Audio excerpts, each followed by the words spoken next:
hello! How are you guys? Happy Saturday to you. Hope you guys are doing well and hopefully, is it picking up my voice? Okay, it is. It's a little bit loud, so I might turn it down just a tad. There you go. Oh, goodness. This noise, like, the music from this game like overpowers everything to the point where it's just like I can't even think straight. But how are you guys doing? Hope your Saturday is a good one so far.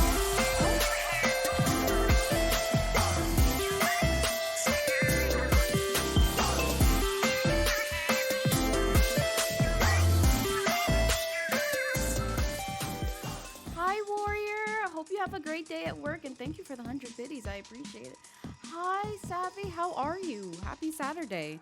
I was lurking in your stream earlier. How was Potion Permit? I was kind of like poking in every now and then, but like I was trying to get some stuff done because Saturdays, most days for me have been just really busy with trying to play catch up on a lot of things that I've been trying to play catch up on.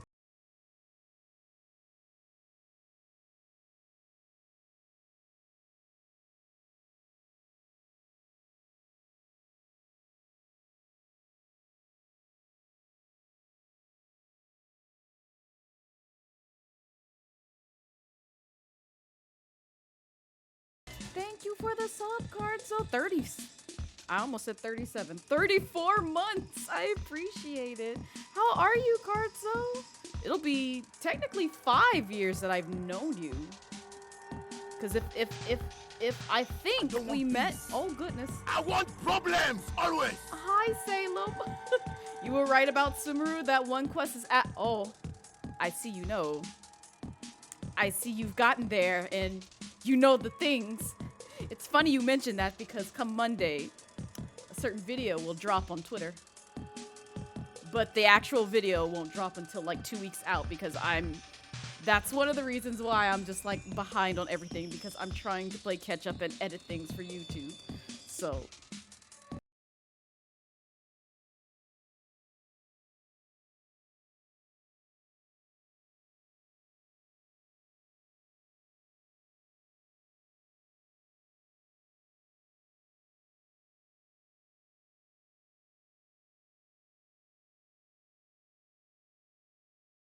my gosh, Pop, hello. Welcome in. Also, hello, Space Pope Trope. Welcome in as well. And also, Warrior, thank you for gifting that sub to Space Pope Trope. Do you go by Trope, Pope, or like, is there a specific name that you would like to go by? Because I want to make sure I address people appropriately. No, you're good, Pop. You know my alerts. They do these things. They do these things. It's all right. One day I'm gonna figure it out to where they don't overlap. But how are you, Pop? Happy Saturday to you. You good with anything? Bet. Awesome. I may stick to Trope. We'll see. But yeah, no. Yeah, that's why I'm like behind on a lot of things and why I'm taking a break because like, granted, it's not necessarily my fault, but it's just like Sumeru's been out for a while and I have been busy recording and editing stuff with the Sumeru stuff in it, and I'm just like, yeah, this is triggering because just the other day I was editing the video of the quest that causes pain. Like most people, I don't know of any Genshin player who enjoys that quest, and if so, I'm just, you have the patience of Buddha. I'm sorry, you really do. You really do, and I commend you for that, and I wish I had that same level of patience. Also, I like how you said this has Nickelodeon art. You could just finish reinstalling your PC stuff. Nice! I hope it goes well for you, Pop.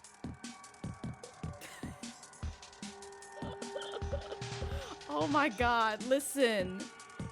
I won't spoil it for folks, but if you know what quest I'm talking about and you've done that quest, you know you have to have like the absolute patience with that game just to get through it.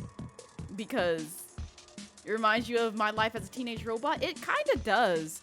I can kind of see that. And what's funny is like this is like the second game where I don't know if this dev necessarily took the inspiration from Nickelodeon type shows, for their art, but I know for a fact the game called Sally Face, they took heavy inspiration from like that really old school 90s cartoons like Rugrats and Rocket Power.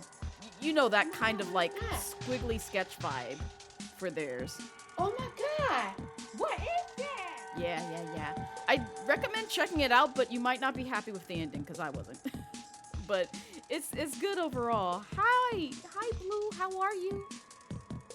Low vibes today. We'll be lurking though. It's all right, Blue. I got low vibes as well, which is why we gonna be chilling. Granted, this is also a spoopy game, but not nearly as trippy and spoopy as yesterday's. So, yeah.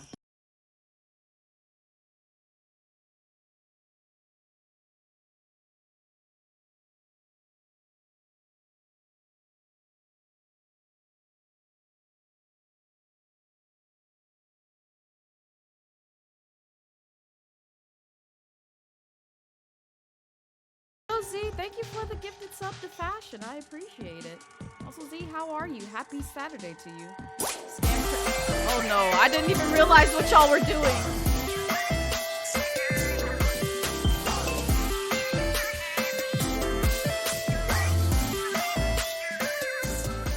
Oh my god, not this.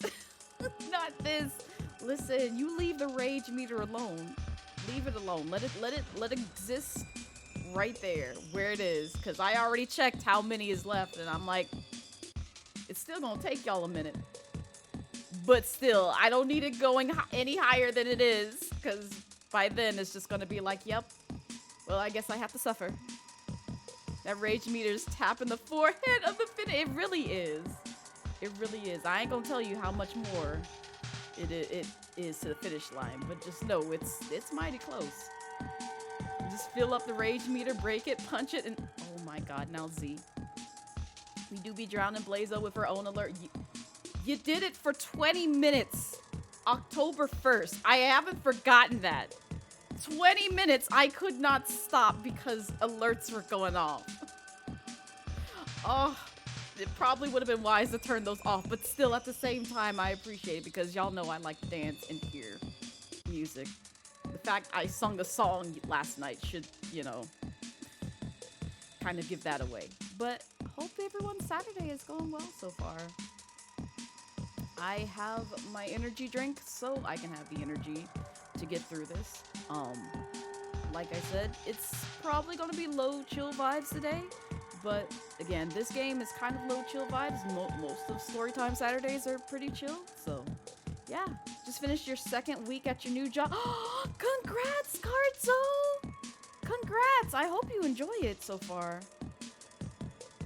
It's a low chill vibe. It really is, Pop. You need to order food because this weather is snatching everything you got right now. And that's the sad part. Like, right now it's pretty sunny outside, but I woke up early as hell, and then I passed out and didn't wake up till like 1 p.m. and I was just like, I don't know why I feel so drained today, but at the same time I don't know if like my body is just, you know, deprived of energy or what, but we're gonna try and figure that out by next month. I ain't got time to deal with it this month. So that was you yesterday. Oh, be like that sometimes, honestly. Oh. And I still have stuff I need to do, which I'm not looking forward to. Well, I am looking forward to, but I'm not looking forward to because it's a lot. I've committed to too much to being on my plate. Went back to sleep, then woke up at noon. Yeah, basically. But yeah, go get you some food, Savvy. Because I know you were streaming earlier today, so please go get you some rest, go get you some snacks, food, vibes, all that stuff. I'm going to be playing this game because we still got a bit to go through. This might actually, hopefully doesn't run over into another stream, because we still have this part that I'm on right now, and then also the next to get through.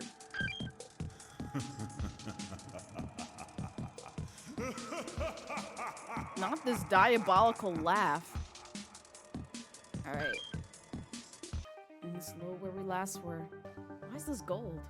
Oh, it's because I was highlighted over it. Alright, so for those of y'all who are just joining us, give y'all the tea. So we are playing as supposedly like a cyborg.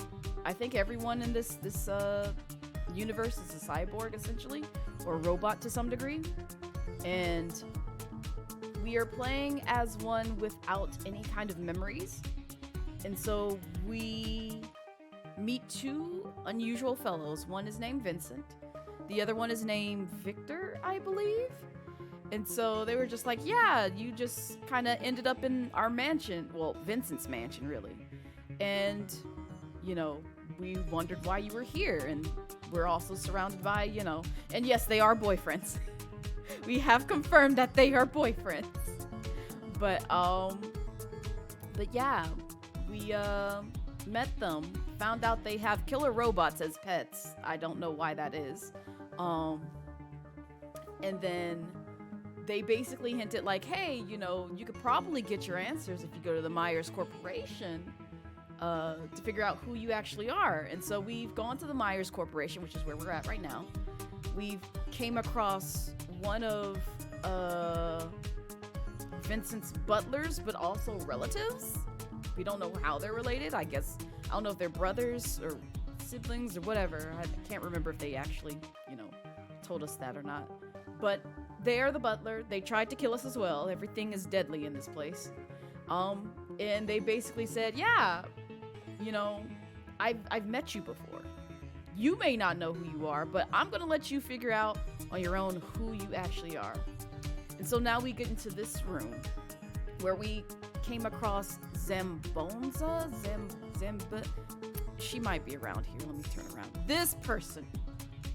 Zamona. Zamona. So, yeah, we're locked in a room with her.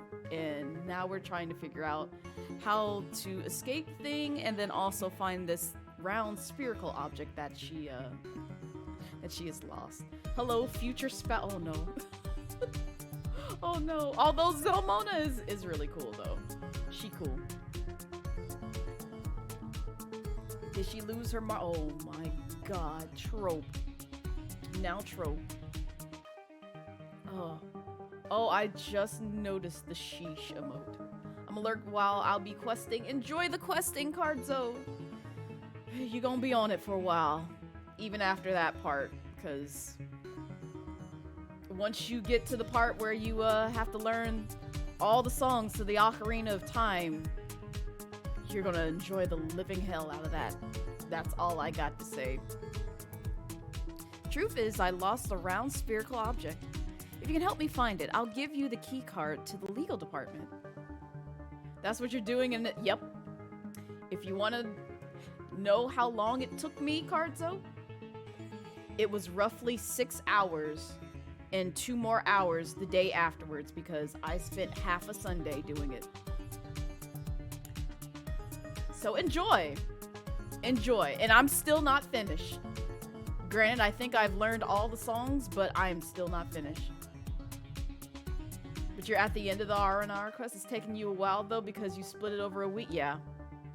Yeah. I tried to get through it one Sunday, and it took me 6 hours to get through that. I did not record it because I said this is 1, boring. 2, it was pain.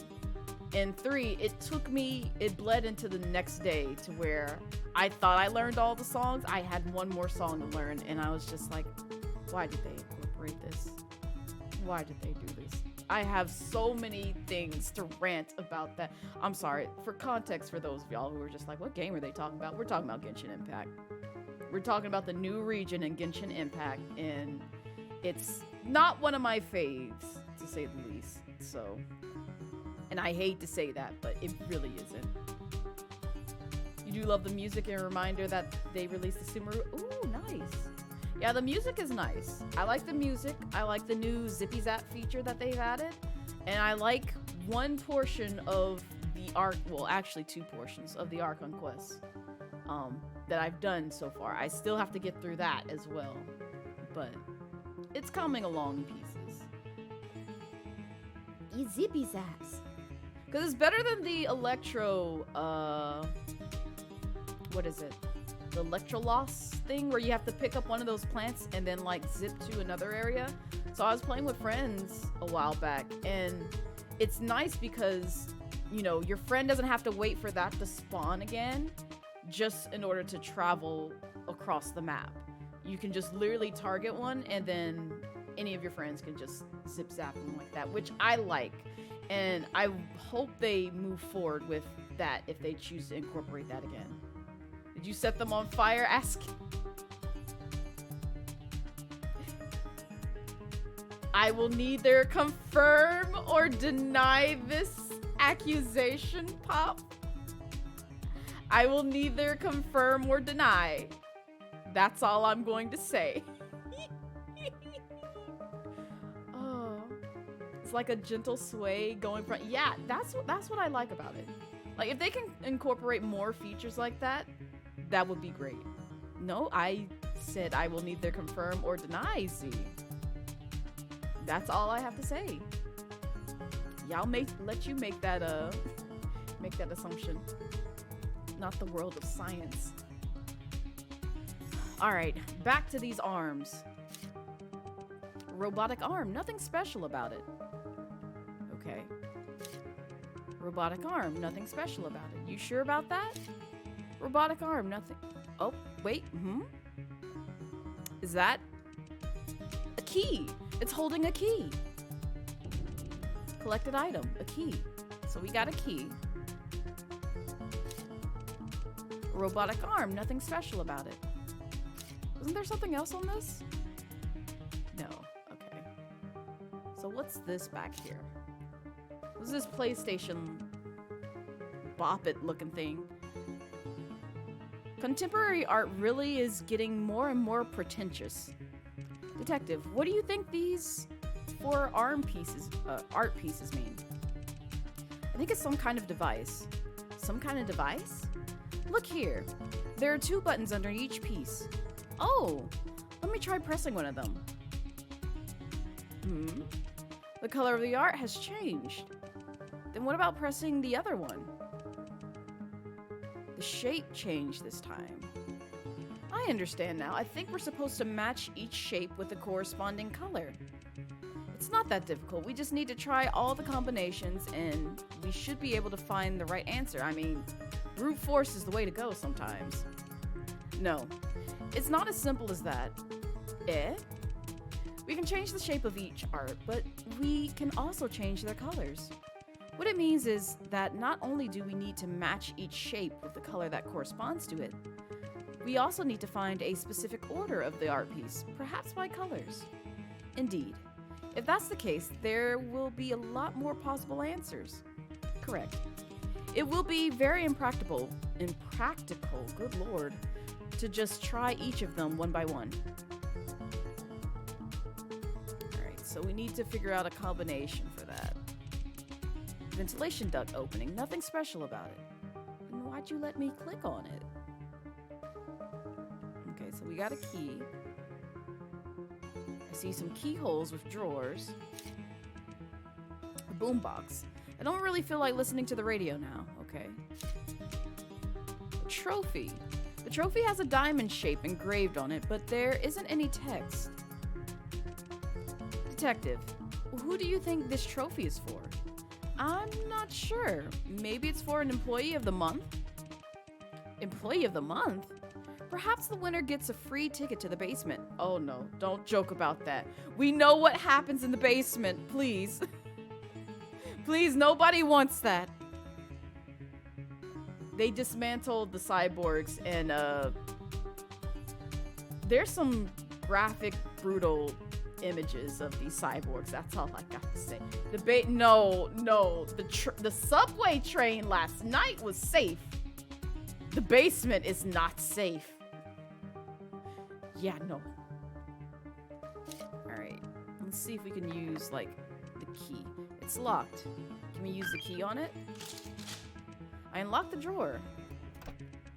What I find inside is a scalpel and a cassette tape. Oh, cassette tape in the locked drawer? Detective, you know what this means, right? Collected items. Scalpel. Cassette tape. What the hell is a cassette? Drawer. And it's also locked. I slide opened it and took a look. Oh, is it not locked? There's nothing in it. That's disappointing. It had a lock on it, so I thought there would certainly be goodies inside. You're not exactly wrong. Huh? What do you mean? Look here. The lock on this drawer has been pried. Oh. You're right. Then it looks like someone has looted this place. Whoever broke the lock must have taken the good stuff inside. Right. Hi, Calamity. Welcome in. Subway train got strangers. You don't know, you feel like a basement in a house is set.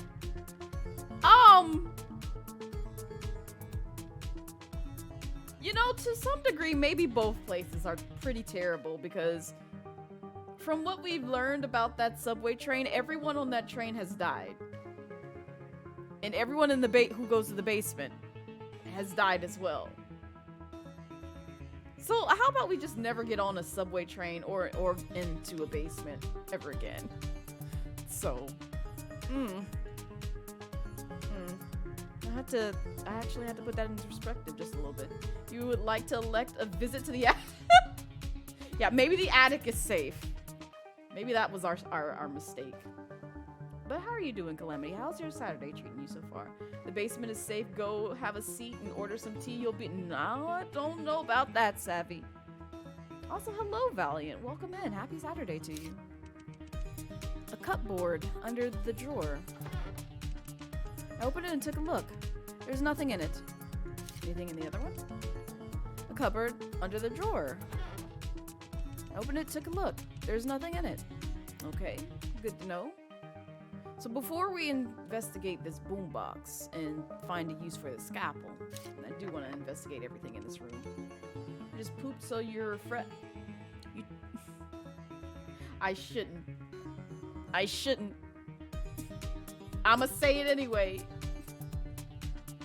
You took a Duke, Calamity. I'm sorry. I'm sorry I had to say it. Flush that anxiety, Duke.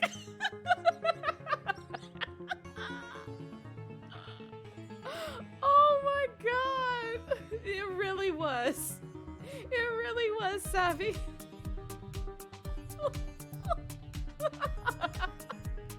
She was in fact not sorry about the anxiety, Dookie. Yes. I'm not. Oh, it caught me off guard when she said it. And I was just like, oh. Are you okay? And then, you know, the flying assistant, you know, commented on that. And I was just like, yep, I agree. That would be my reaction as well. Flying assistant. Oh, man. How's everyone's day going so far? It's going pretty chill. It's a low, you know, vibe stream today, which is why I'm not going to do the voices for Zamona. It's just, I'm vibing. I got my energy drink. I'm just going to be basically reading today. So, is that not how you all speak? No, ma'am. It's hilarious. Keep going. Yes. Not on guard. Oh, listen. Back quest was everything. I tried the door handle. The door itself doesn't seem to be locked, but because of the fixture on top, I couldn't open it. Okay, can we look at the fixture? Oh, okay. I guess we can't. I guess that's it. Oh, we didn't even... Wait. Are there two sets of arms? There are. Okay. I was like, why does this look the same? But there's like a giant door here. Robotic arm, nothing special about it. Okay. Robotic arm. Hey, did you notice? Huh? Something is different about this robotic arm. Come take a look. You see this? This one has an extra circle engraved on it. I'm starting to think that these shapes that we're finding kind of pertain to the pictures that we found. The robo arm just wants to give you a hug. I don't know if I want robo hugs from this arm, considering how many corpses we found in this game. You're right. But that's just a small detail. Does it really mean anything? Robotic arm, nothing special about it. Robotic arm, nothing special about it, okay. There's another vent. Ventilation duct opening, nothing special about it. Maybe we can get out of here by crawling through this opening? I don't think we'll fit through. Yeah, I doubt it. You mean you won't fit through, or me? I don't think either of us will fit through it. I mean, unless we want to dismember our body parts and throw them in the vent, but I feel like at that point that kind of defeats the purpose? Maybe? Huh? For real?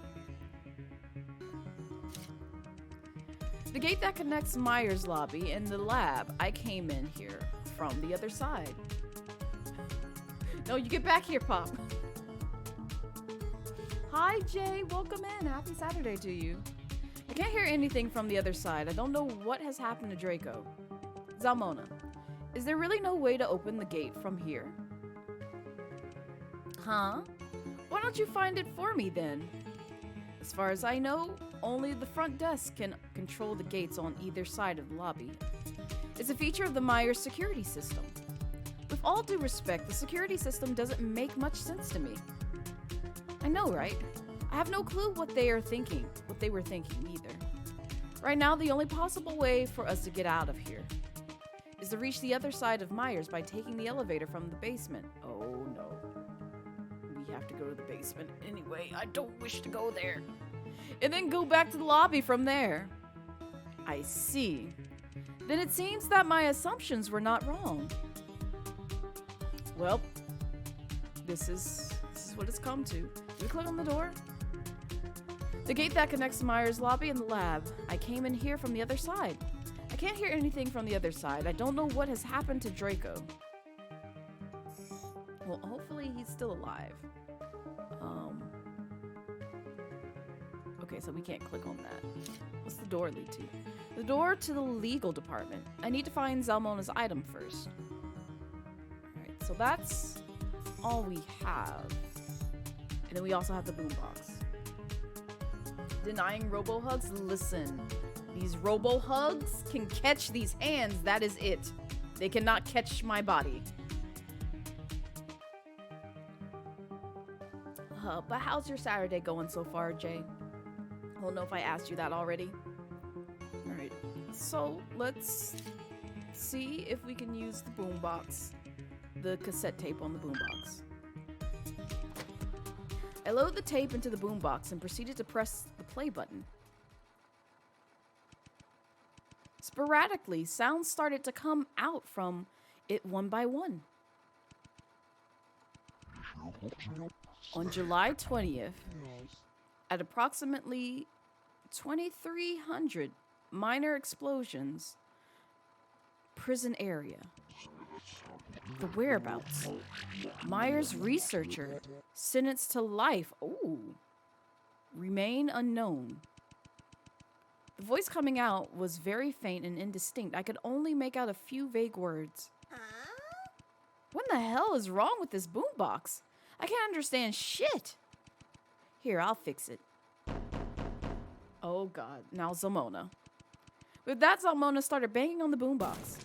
Zalmona, wait! I tried to protect the boombox with my arms.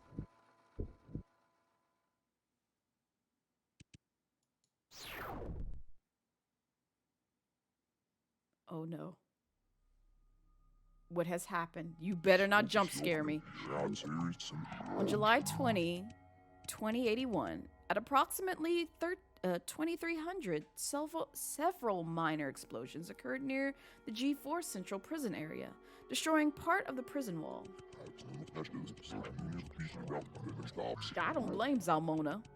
The whereabouts of Winston Loomis, a former Myers researcher and the mastermind behind the G4 cyborg incident, who was sentenced for life, remain unknown. The possibility that he died in the explosion cannot be ruled out until the site is cleared. On July 21st, 2081, the police completed the cleanup of the explosion scene. Bionic prosthetic fragments and explosives were found, confirming that Winston had absconded. The fugitive is still at large, and the police have yet to find any information leading to his arrest.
spells.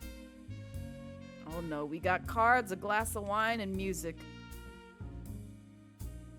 That can only spell disaster. No, Raz, you get out of here. Raz, get out of here. Don't remind folks of that. That rage meter is just a myth. Victor Blake. He intimidates me sometimes. He could read my mind without any difficulty and could even go as far as to anticipate my every move. He never needed Myers' mechanical prosthesis to be a superhuman. He already is one. Sometimes I can't help but wonder if I hadn't become friends with him back in college, if I never had him next to me when I needed him, how different would things be now? Where would I possibly be at this moment? Was a myth. I'd rather not think about it. Time is running out. I need to carefully examine all the items Victor has brought back. Well, he brought you back a glass of wine, that's for sure. Hello. Especially mixed martini. It has become more than just a mere pleasure of taste for me. Oh, has it now? It is now a necessity of life. Alright. What's these cards? Poker cards. Oop. Ugh. The poker cards from the G4 district are a bit different from the more prevalent version. The more prevalent version originated from the G3 district, with 4 suits: spades, hearts, clubs, and diamonds. These are none of these. These are absolutely none of these. And also, just because I have a feeling this is going to come back and bite me later, I'm writing down these cards.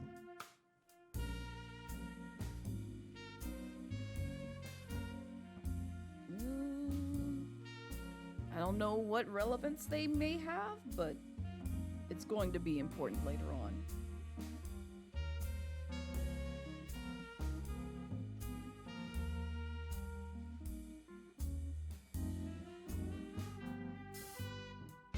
Alright, continue. On the other hand, the G4 version has a nature theme, with the 4 suits replaced by fire, trees, water droplets, and the moon. Alright.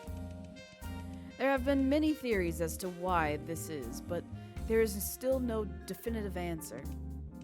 However, this is quite ironic in my opinion, because the culture and purpose of G4 has nothing to do with nature at all. But more importantly, why would Winston Loomis bring a deck of cards to Myers Corporation, and specifically these 4? Every employee should know that it is strictly forbidden to carry non-work related items, let alone playing cards. So how far does this go? Can you not even bring your personal phone to Myers? I know some corps probably do that, but still. What's even stranger is these 4 cards happen to contain all 4 suits, and the numbers just happen to be from A to 4 as well. Obviously, this is some kind of hint that Winston is giving himself. It is some kind of code. So it is code. What kind of fucking dystopian? That part, savvy. This man got in trouble for bringing his Yu-Gi-Oh cards to... Not this. He probably did. I don't think we can click on the cards, so... That's all we can investigate. What about this pin? A fountain pen. Oh, there's a square on that. Okay.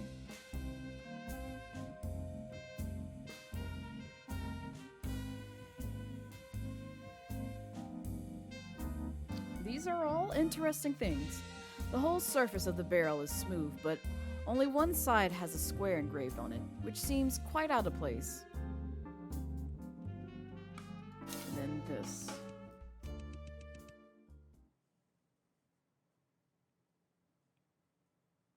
Oh, give me a second. A leather notebook. The cover is engraved with a triangle. Every page of the notebook is filled with details of each day's experiments in neat handwriting. Also, why did the music stop? There's no doubt that this was Winston's research journal. February 15th, 2080. Sunny. Subject number 5 exhibited very severe rejection, accompanied by significant mental decline. Oh. The subject exhibited multiple symptoms of discomfort, including convulsions, screaming, and banging on the containment unit.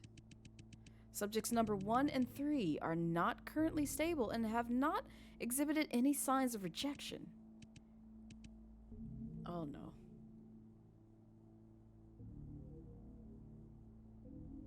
I don't know why my model lost tracking. Not this trope, please. Oh my god. April 10th, 2080. Sunny. Subject of number 5's mental condition deteriorated further, and a portion of the epidermis on the torso showed signs of decay. The subject made several attempts to destroy the containment unit and still showed no signs of improvement after food intake. Subjects number 1 and number 3 are currently in a stable condition with no rejection observed at this time. July 1st, 2080, cloudy. Subject number 5's physical condition has deteriorated to the point where there's only 30% of the body's surface still has skin. If this subject continues to fail to demonstrate a successful mechanization, we will remove its memory core. Are we subject number 5? Subject number 3 is otherwise in good condition, but with an abnormal refusal to take food today. Subject number 1 is currently in a stable condition with no rejection observed at this time. December 20, 2080, rainy. Subject number 5's memory core has been successfully dismantled, and the subject is temporarily sealed in its containment unit.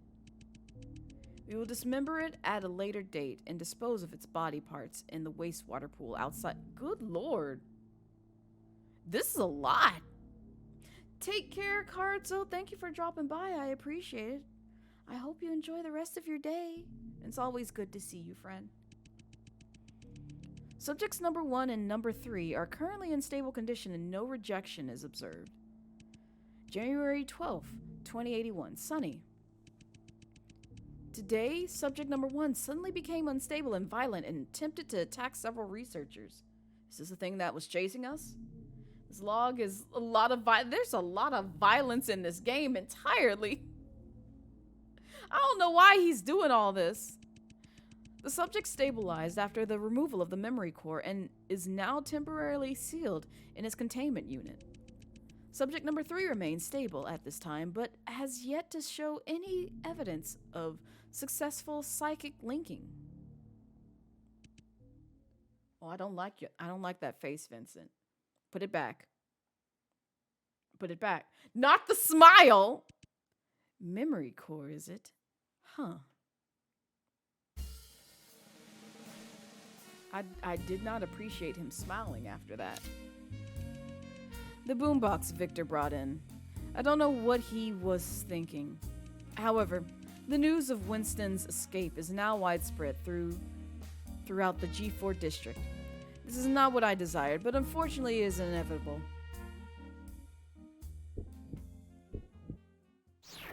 We going back to the present?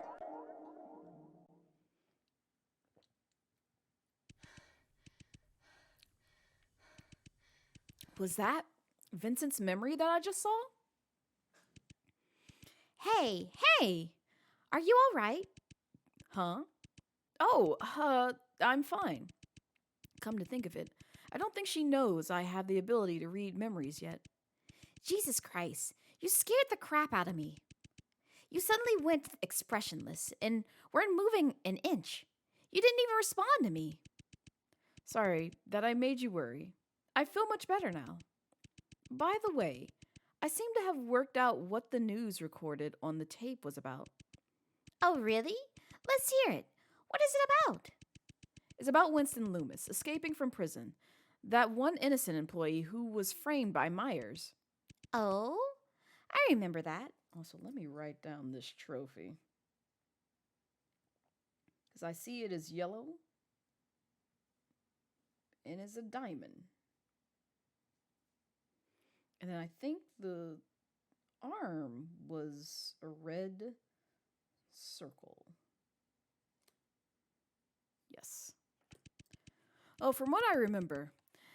From what I heard, no one knows where that guy is to this day. But Detective, you have to watch out. I wouldn't have called him innocent if I were you. Why do you say so? It is indeed true that most rumors describe him as an innocent employee who was framed by Myers Corporation. And I guess they're right to some extent. The experiments on the cyborgs were not the work of Winston alone. Oh. In fact, every core member of Myers Corporation was aware of the existence of the project. What? But together they chose to frame that poor researcher so as to not be implicated themselves.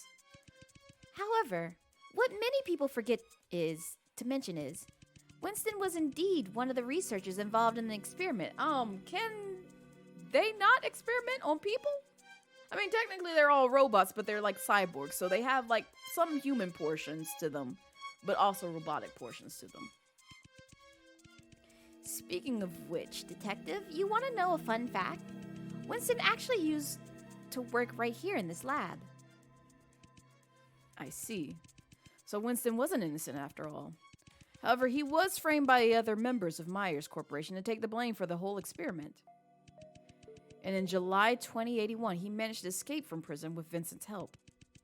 Vincent mentioned that he needed Winston's knowledge, but also Victor's help to master a certain technology. Is it the thing that's chasing us? This is what I need to know. On one hand, he wanted to use this technology to protect himself, and on the other, he wanted to seek out his revenge on Myers. As to what kind of technology that is, I can make a good guess, but I still need to confirm my suspicion. In any case, let us continue the investigation. Oh boy. So we learned some new facts. And, we know that Vincent is indeed a criminal. Alright, so can we use the scalpel on anything? Maybe the vent? Can use that item here, alright. Can we... I shouldn't do this for science, but I'm gonna try it. Okay, we can't stab Simona. Yes, we will help you find the spherical object. Can use it here. Can use it there. Can you use it on any of the drawers? The trophy? Okay. This door? No. Alright. Cool. One of these arms? The door? No? Alright. You know, we gotta try. Just gotta try it on some things. And any of these arms? No? No? No? Okay. And we tried there. Alright. So, scalpel is useless to us, from what I can see. But, I think we may know the code. Warning, the device will unlock automatically after entering the correct answer. Okay. So, from what we gathered from that past memory is we were given a set of cards from A through 4, which is 1 through 4, which matches the number of cards that we have here. Ace was a tree, I believe, a tree symbol. So, if I had to guess, the first one is green, if we're going to correlate that to the colors, because I think the cards were a tree, fire, water, and moon. So tree probably corresponds to green, red corresponds to red, fire corresponds to red, water is blue, and the moon is yellow. So the first one, which was an A, was a tree, so it's green. And the only thing that was green was the triangle, I believe?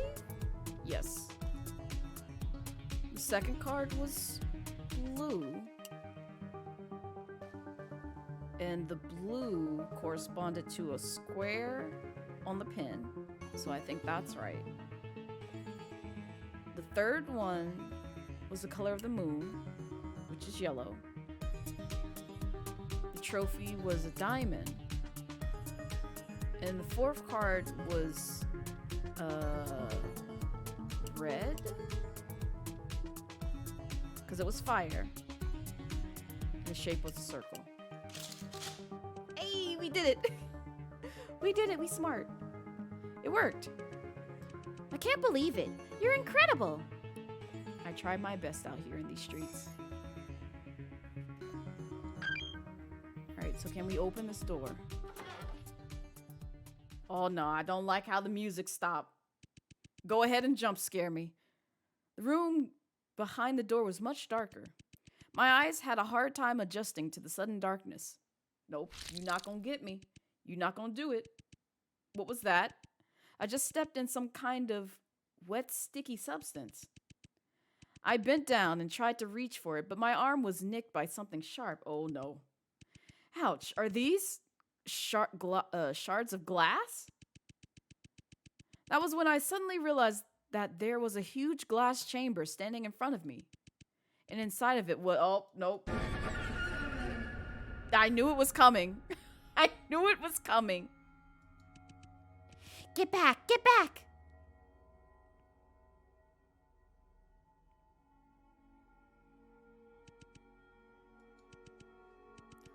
Thank God. It looks like that thing is dead. Look there, someone is in there. I hope they don't bust out. That's all I have to say. Huh? Someone's in that glass chamber in the middle.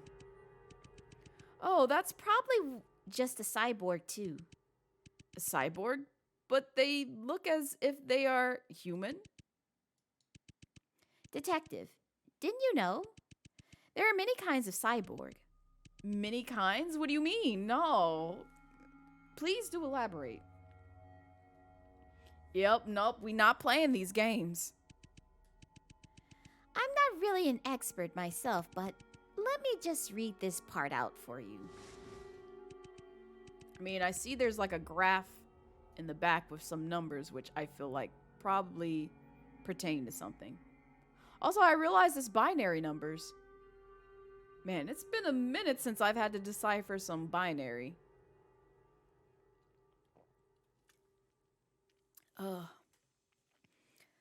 With that, Zalmona took out a journal from her pocket.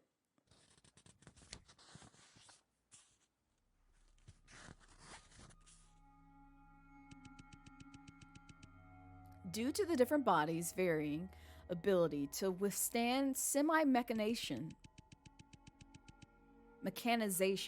the phenomenon of intellectual polarization often appears in each batch of experimental subjects. Subjects that are able to withstand mechanization generally retain human facial features, and with their newly modified bodies, they exhibit superhuman abilities superior to those of ordinary humans. On the other hand, subjects that fail to successfully withstand mechanization exhibited severe intellectual degradation, thus making them behave like wild beasts. At the same time, the bodies of these failed subjects would exhibit an obvious rejection of mechanization, resulting in them often giving the impression that they were falling apart. We refer to these cyborgs that have lost their intelligence as husk. Oh no. It is worth noting, however, that some of the experimental subjects seem to require an acclimation period. That is, their bodies exhibit repulsion similar to that of a husk when they first undergo mechanization. But as long as they are fed regularly and are given ample time, what? What are they fed? Eventually, their bodies will be able to successfully accept the modifications they are given. Thus, after each batch of experimental subjects have been modified, we tend to leave them in the secret chamber for a period of observation. Pizza bagels. If after that time the subject still does not demonstrate signs of successful mechanization, we would then dismember it and dump its body parts in the... Why? What is this dismemberment and dumping of bodies? I do not condone this. Please do not go out and do this, people. Do not. I will turn you into the cops. Do not tell me you dismembering somebody and dumping their body into, like, you know, wastewater. The above was recorded in an experimental journal I found here at this corporation. Take your time, Pop. In other words, there are two kinds of cyborgs. The first kind looks like a monster because its body could not withstand mechanization. Oh, jeez. And the other is able to retain its intelligence and look exactly like a normal person because it has been successfully transformed. Yes, but not only that. Pay attention to the next part. Since often only a small number of subjects possess the ability to withstand mechanization, we often have to dismember and discard most of the cyborgs in the chamber. And this is definitely very costly and burdensome for us. Therefore, thanks to the tireless efforts of several researchers, we have successfully developed a method to create new types of cyborg through genetic cloning technology. As a result, we no longer need to search for the minority that can withstand mechanization in batch after batch of experimental subjects. All we need to do is extract the genes of the subjects that have been successfully modified, and then we can produce them again. Nonetheless, since these new cyborgs do not possess any memory, we need to install a memory core inside them, giving them memories that do not exist, thus giving them a unique personality. These memories can be extracted from any existing employee to achieve the desired personality. So a butler boy is a clone? Probably. I would not be surprised. The clone of Vincent. In other words, there are cyborgs that are not directly modified from human beings, but are created through genetic cloning technology. But it's hard to tell them apart just by looking at them. You mean it is possible that there are cyborgs lurking around that look just like us ordinary humans? Yes, in a manner of speaking. Alrighty then. At this point, I wouldn't be shocked if we were one. Yep, basically. I mean, to a degree, we are, because we've seen the game over screen. If not, I can definitely showcase that if we come to another, well, you gotta die now situation. Because I definitely have encountered that, and all you see is what looks to be like just the skull and like some entrails that kind of look human but kind of look like wires. So I think we are potentially a cyborg, but to what degree we don't know yet. A blackboard. There's a lot of diagrams and text marked on it. Detective, did you see the string of numbers in the upper right corner? I did, and I'm going to write that down because I'm sure it's going to come in handy later. So, you can't fool me. I've played enough visual novels to know when they're throwing you a code of some sort that's going to come in handy, and you need it. Number 1. I don't know what number 1 refers to as number 1, but sure, why not? 1001, 2 equals 010, 7 equals 111. Which, if I'm not mistaken, this is, decimal to binary. Is this decimal to binary conversion? Correct. The binary numerical system is widely used in computing technology to represent numbers with just two symbols, 0 and 1. For example, in binary, 110 means 0 plus 1 times 2 plus 1 times 2 times 2, which is 6 in decimal. And 111 means 1 plus 1 plus 1 times 2 plus 1 times 2 times 2, which is 7 in decimal. I see. In other words, we need to find the corresponding experimental subject number in binary. Oh, jeez. Oh, no. Oh no, I don't know where this is. I also, oh, there's a panel here. Oh no. Oh no. Oh no. I don't like this. We're gonna investigate that shortly. That part, but it's the way you still failed the one in Boyfriend Dungeon. Wait, what? Is there a binary part in Boyfriend Dungeon?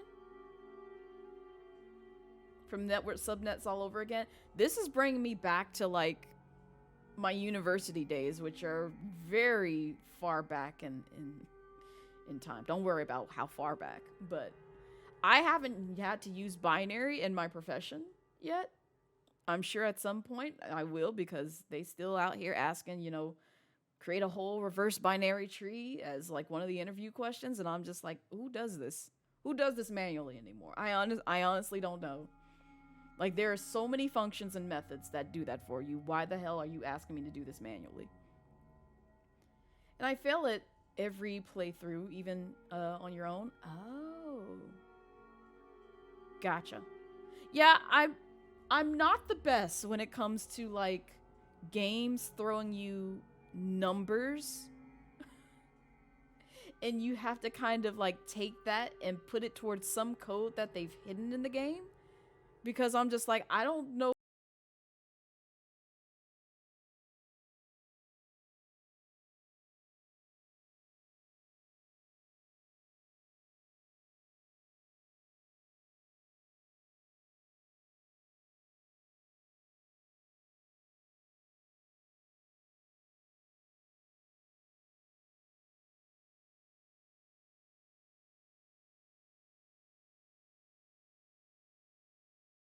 Yo, Sheppy! Thank you for the raid! Welcome in, raiders!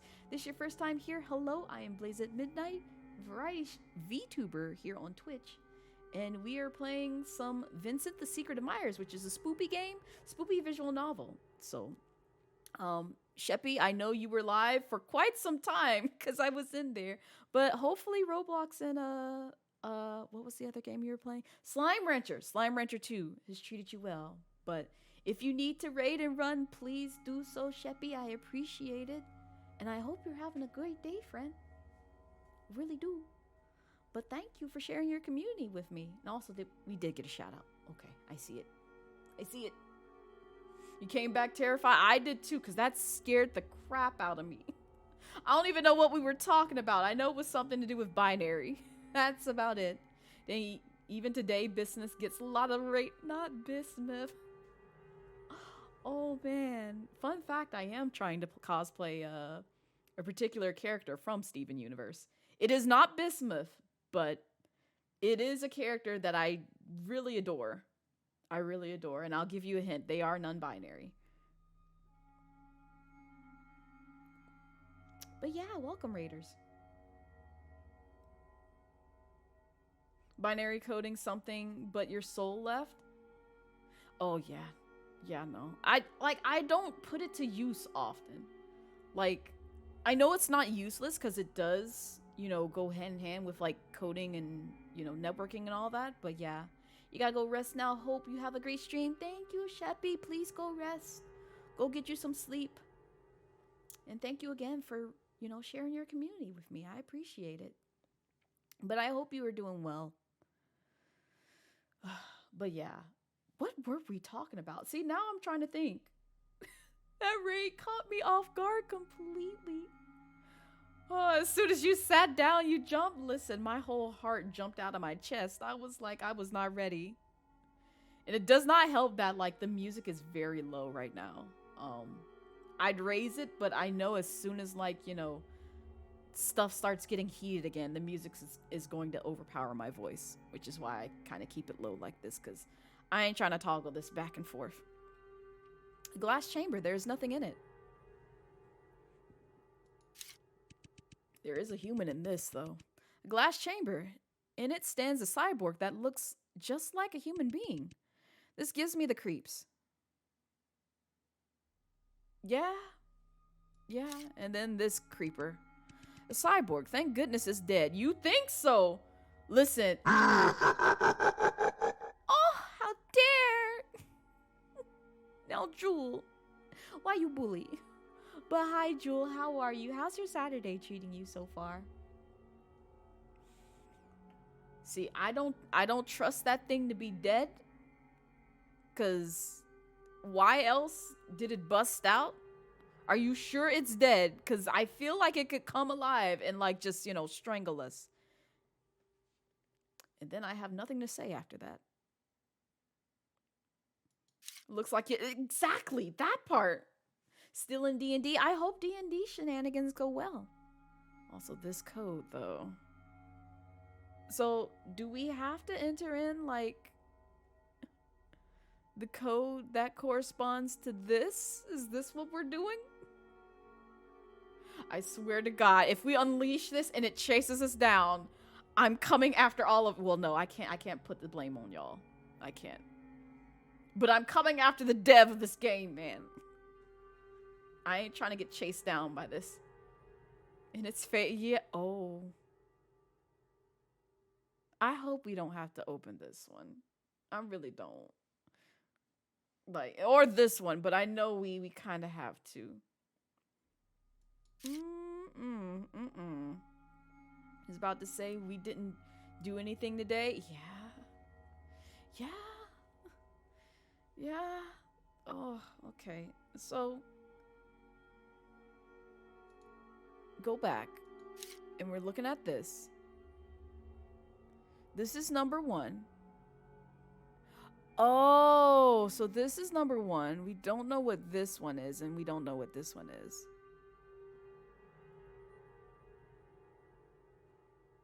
So this has to be either 2 or 7. But how can we figure it out? Is there a way? Or do we just guess? You know, let's go for lucky number 7.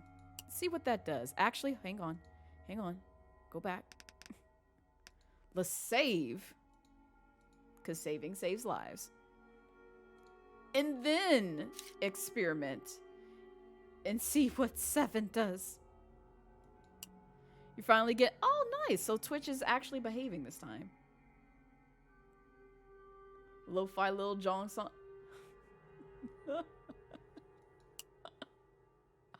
Listen, I might, you never know. Cause sometimes I do references. Cause I had to stop myself from singing the September song. I had to stop myself because I did not want DMCA. But yes. Oh, it's not that. So it's not 7.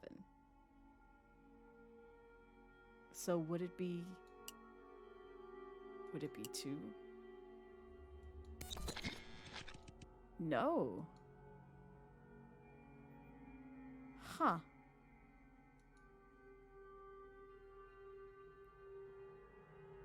There has to be a number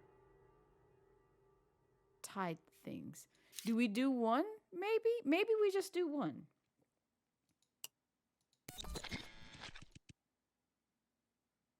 Has been damaged. Huh.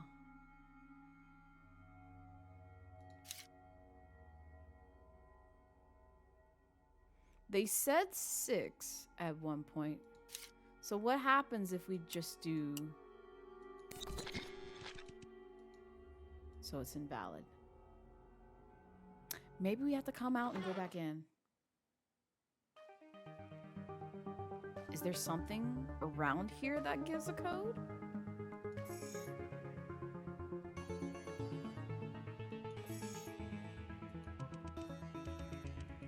Okay, so Zalmona is still on this lost object. Is there anything in the past that helps us out? I don't think there is. Oh, maybe from the log?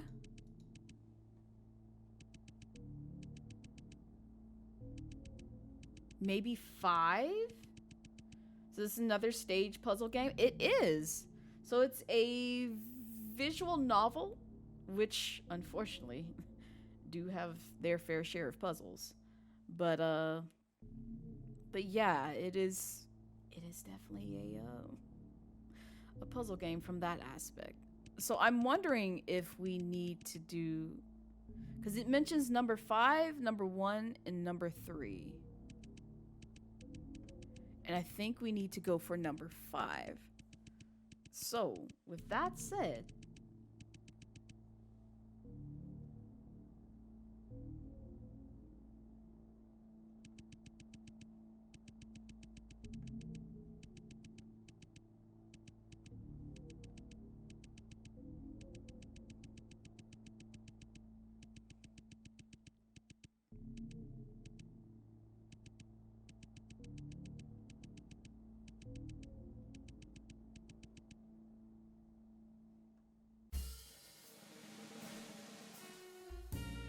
with that said,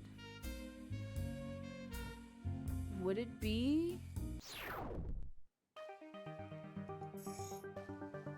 that number that we enter? Oh no, this is not the door. It's the other door.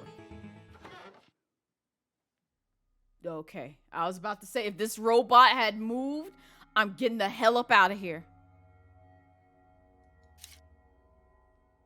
So, I'm assuming number 5.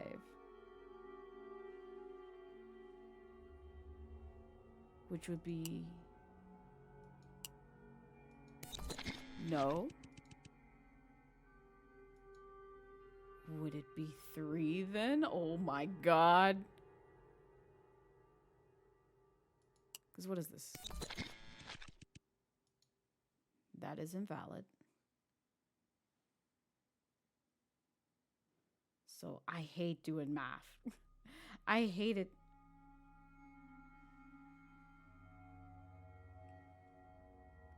So would it be... Oh no. Command received. Draining containment unit for subject number 3. Oh god, which one is that? Oh, it is this one. Oh no. Oh no, what did they say about 3?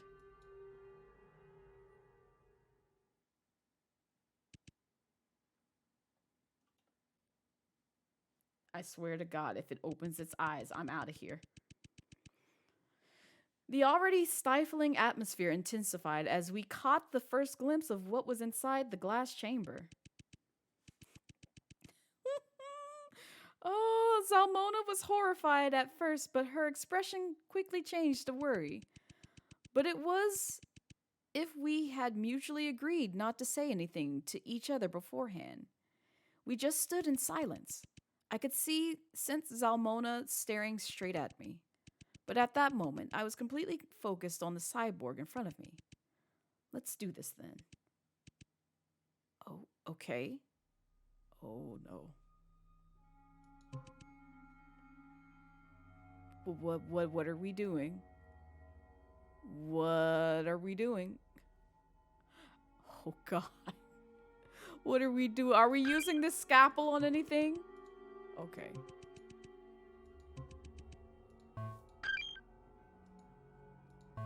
There we go. We don't use the scalpel on her, right? Oh no. Oh no. What? I took the scalpel that Zalmona handed to me and started making deep cut. Why?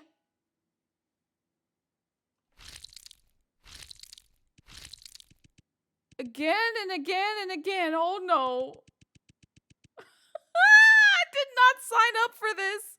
I felt emotions that I had never felt before welling up inside me. But all Zalmona did was just stare. She didn't utter a word. Oh no. Take me with you. Take me with you, Pop, please. I don't wish to be here. Oh. Before I realized it, the cyborg's chest was... Oh no. And revealed beneath her skin was a Oh no. Oh. I grabbed the spear with my why? You ain't used gloves yet? And pulled it out. All right. All these noises are unnecessary. This is what you wanted, right? The cyborg's memory core. Yes. I handed it to Zalmona with my... Oh, no. Why? You ain't have to add that kind of detail. Please. Let's get the hell out of here. I can't stand it in here anymore.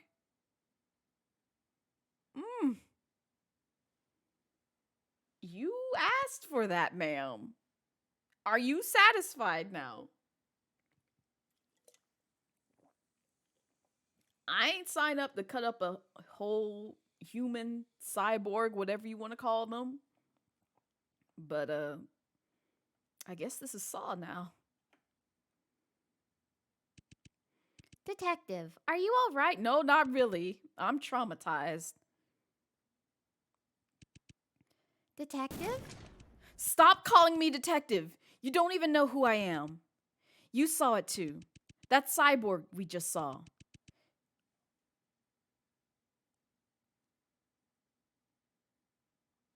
What a twist. She looked exactly like me. I don't even know who you are, Zalmona. I don't remember anything at all. I thought coming here would find me the answers I wanted, but now I feel completely lost. I could be someone who doesn't even exist. Just one of a million other identical cyborgs. Draco was right all along.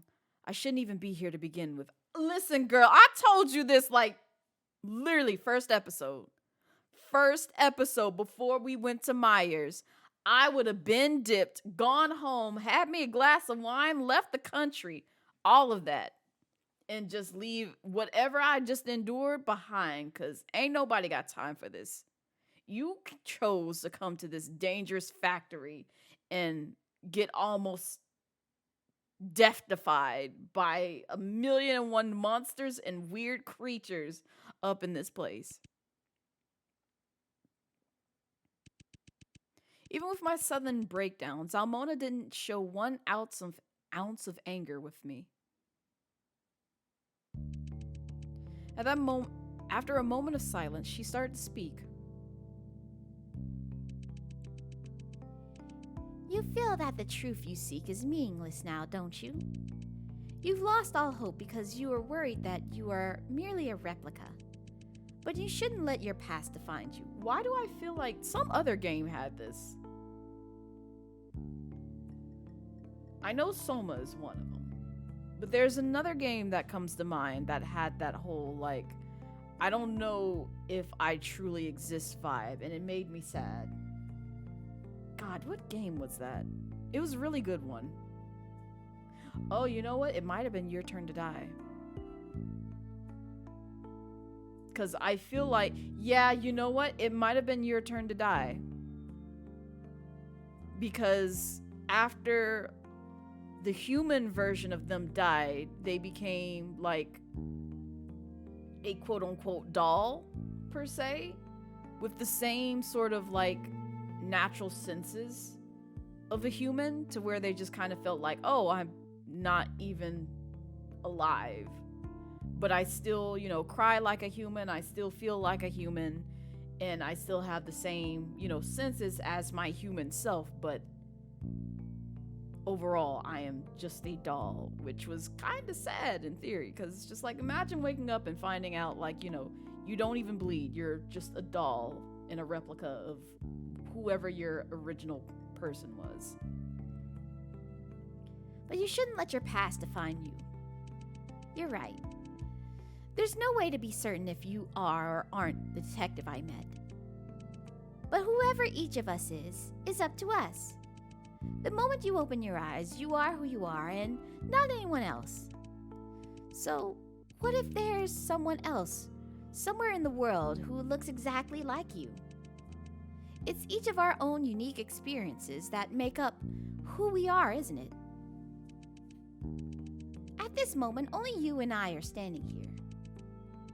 This experience belongs to just us and no one else. What motivates each of us to go on with our lives is the countless exciting possibilities that lie in store. And in the near future, you are bound to meet new people and make new friends. And maybe they will become your new family. People who are willing to sacrifice their lives for you. Why is that in red?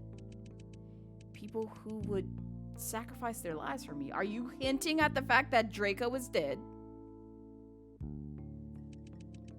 Zalmona's words were somehow very reassuring. It was very different from how I had imagined her to be. I never thought I would hear such words from you. Ha ha ha! Probably something I picked up during my previous profession. Huh? Don't worry too much about it. It's irrelevant now. Anyway, thanks a lot for your help. You have no idea how important this device is to me. Zalmona, why do you need the cyborg's memory core? It's a long story. You said you've lost all your memories. But seeing that you found your way into Myers, I think it's safe to assume that you've heard the urban legends about the G4 district. Yes. G4 district's urban legend? You mean the infamous G4 cyborg incident? Close, but I'm thinking particularly about the end of that legend. Oh. It should sound something like this. To this day, people still mysteriously vanish in the G4 district. Rumor says that the spirits of the victims from the experiment are still wandering the streets, taking the lives of those unfortunate enough to cross paths with them. Ah, I remember. Right. And you don't need me to tell you that ghosts don't exist. These recent disappearances in the G4 district are deliberate work of a certain someone as well. Are you suggesting that Myers Corporation is behind these recent disappearances as well? The Myers Corporation, that is, continuing operations correctly. That part, Salem. Yeah, something like that. But here's the thing. A lot of details about these cases are different from the original G4 cyborg incident. In the G4 cyborg incident, Myers Corporation turned their own employees into cyborgs and kidnapped ordinary citizens to use as cattle feed. But most of the people who go missing nowadays aren't ordinary citizens. It's people who either had a history with Myers or who were former employees of Myers. Did Myers Corporation turn them into cyborgs as well? Or were they just used as cattle feed? If they were all once associated with Myers, it makes sense that Myers would simply want them gone. Precisely. But many people believe that this series of disappearances is the work of just one person. A dangerous criminal who is extremely careful, so much so that they've never left a single fingerprint behind, or a clue as to what really happened to the victims. And this person is known as the most wanted criminal in the G4 district. Is it Vincent? As for how they are connected to Myers, no one is really sure, but there is one person who has seen them that is still alive. Only one person? Who is that? That person is me. Oh.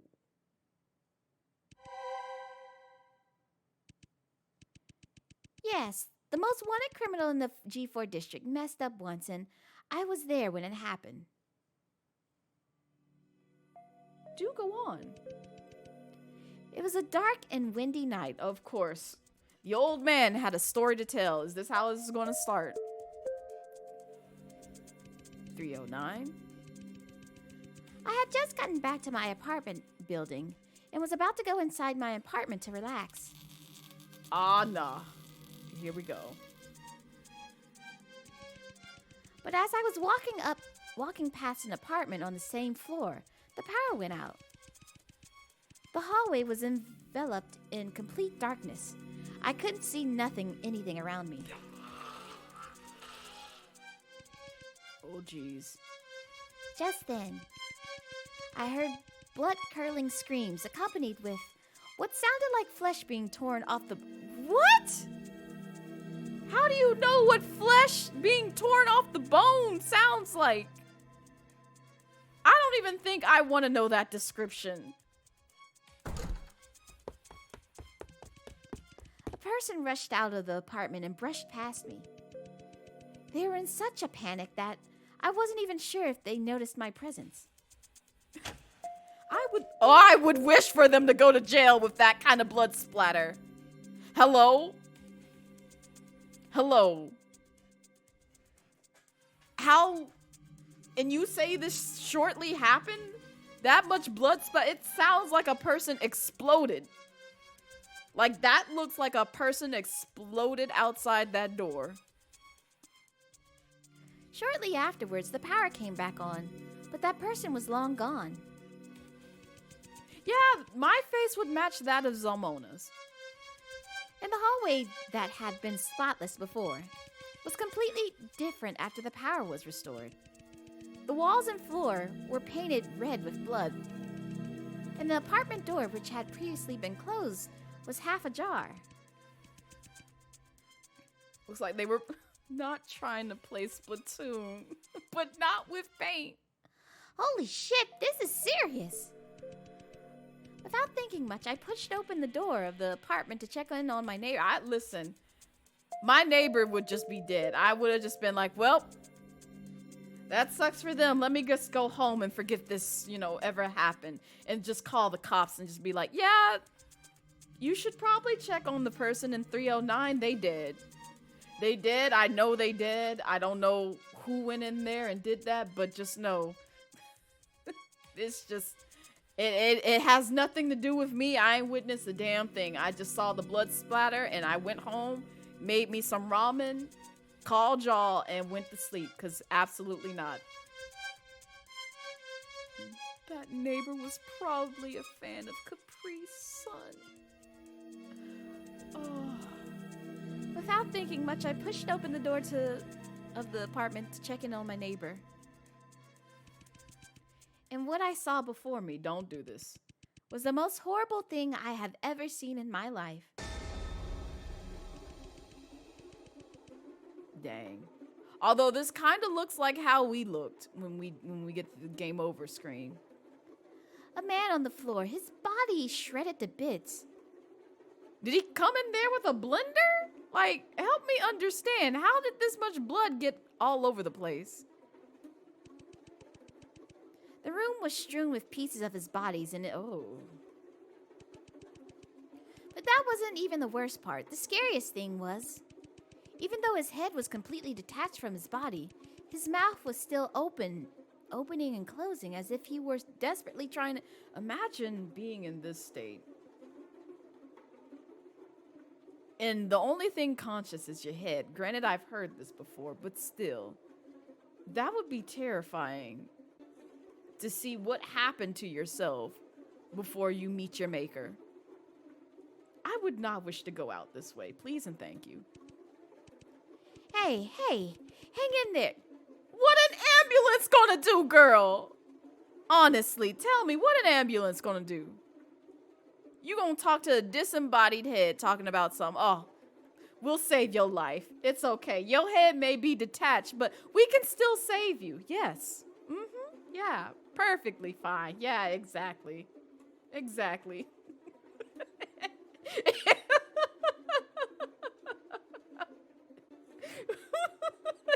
There's an unalived or injured person next door. I came home and saw the blood on the... Yep, that's all I'd say, Pop.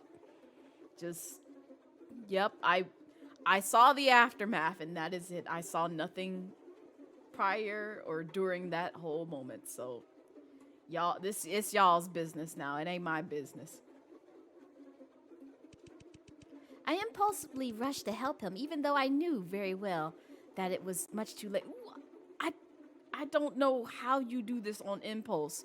If you see someone disembodied to this point, there is no help.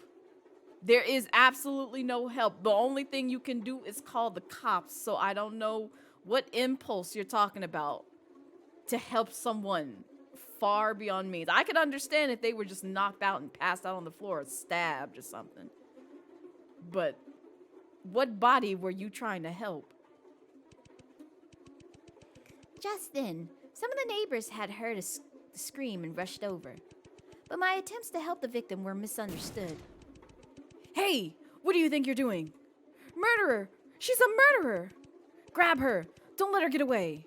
Wait! I can explain. See, this is why you should have just gone home and called the cops. But it was too late for me to say anything. And then what happened after that? After that, as embarrassing as it sounds, I became G4's most wanted criminal. Although I managed to escape from the G4 police, it's getting so much harder finding a new apartment these days. I can imagine. Basically that, if you just minded your business. But please believe me, I really wasn't the one who killed him. I wouldn't even hurt a fly. I believe you, Zalmona. But then, you didn't actually get a good look at him either. You're right. The corridor was completely dark when I met him. I didn't get to see what he looked like either. I just want to know, who is this much of a mastermind to come in, put someone in a juicer or blender or what have you, and leave the next? Like, did he have a whole drill in his hand and he just, drilled the guy and then just skedaddled? Because I'm trying to play this scenario out in my head to where he goes inside, kills them, and then comes back out and it's just like, yep, nothing happened. If that's the case, how can you be so sure that the killer is the same person who is responsible for the recent series of disappearances in G4? Honestly, I can't. But I later learned that the victim from my neighbor was Dr. Richard Enaman, a former employee of Myers. And as always, the police found no fingerprints from any suspects at the scene. Because they used a drill. Of course, except for mine. That's too much of a coincidence, don't you think? So my guess is, the killer was originally going to kidnap Dr. Enaman and murder him somewhere else. But for some reason, he screwed up that time. So he killed Dr. Enaman in a hurry and ran away. Was this because you were by his door? I'm still trying to understand why this happened and how. And what's even more interesting is, the way Dr. Enaman was murdered is very similar to how the core members were killed in the cyborg incident. Who is out here blendering folks? They were all ripped to pieces. Jesus. So it's quite possible that this is the same person who got away with killing the core members. And the reason you were looking for the cyborg's memory core is? Yes. As I was saying, many of the victims of the recent unexplained disappearances have some connection to Myers. It's not hard to conclude that the murderer also has a very close relationship with Myers. And each of the cyborgs that Myers produces through cloning will have a memory core. Each device stores certain memories, giving the cyborgs the personalities they would lack otherwise. Most of these memories are extracted from Myers' employees. I understand now. You want to find the real murderer by reading the memories in each memory core, thus proving your innocence. Exactly. Not just for my own sake, but also for the safety of the G4 district. I will keep searching until I find out the truth, even if it's Myers Corporation who's behind all of this.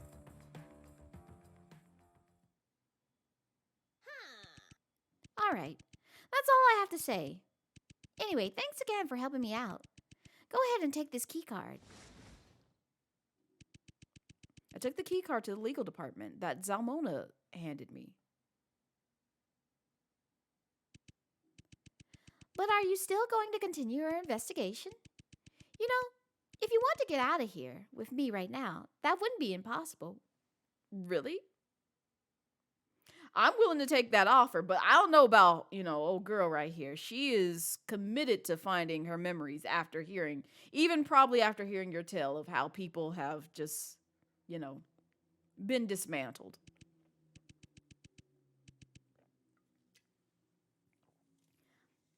But isn't the gate to the lobby closed? I know. But the truth is, I accidentally forgot about this. Zalmona took a watch out of her pocket. A watch? It looks more like a bomb, but okay. Oh, darling, this watch is more than meets the eyes. It was originally a gift from an old friend of mine, but I have made a few modifications to it. Just by wearing it, I can just teleport myself anywhere. This is far beyond the technology that I thought this, this universe had. How did you forget something this important? That part as well. But the downside is, it can teleport me anywhere. What do you mean? As in, I can't decide where we'll be teleported to. Oh, okay.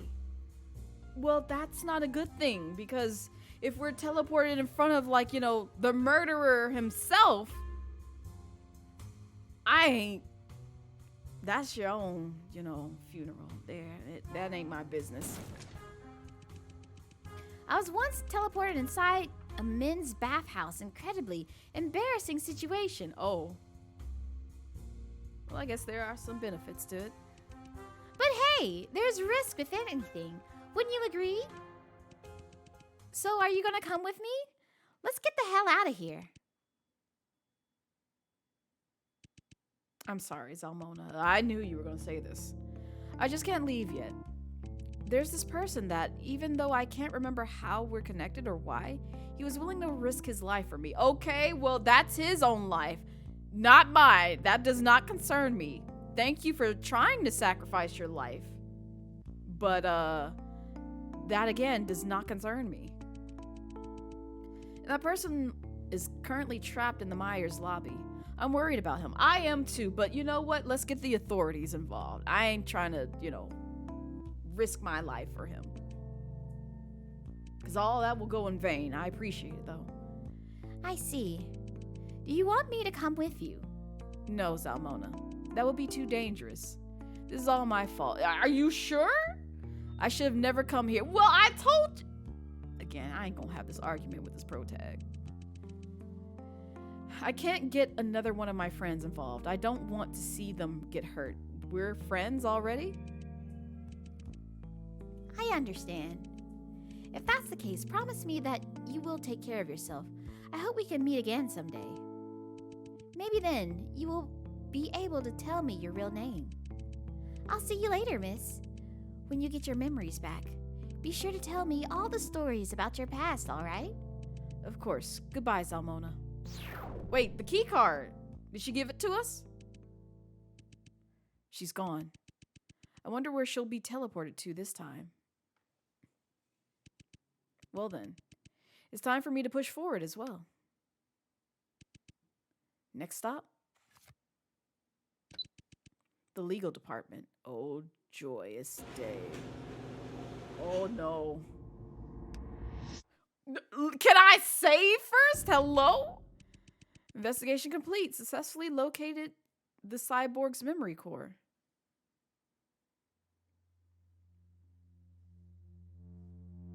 I don't like how it's dark. I don't appreciate how it's dark.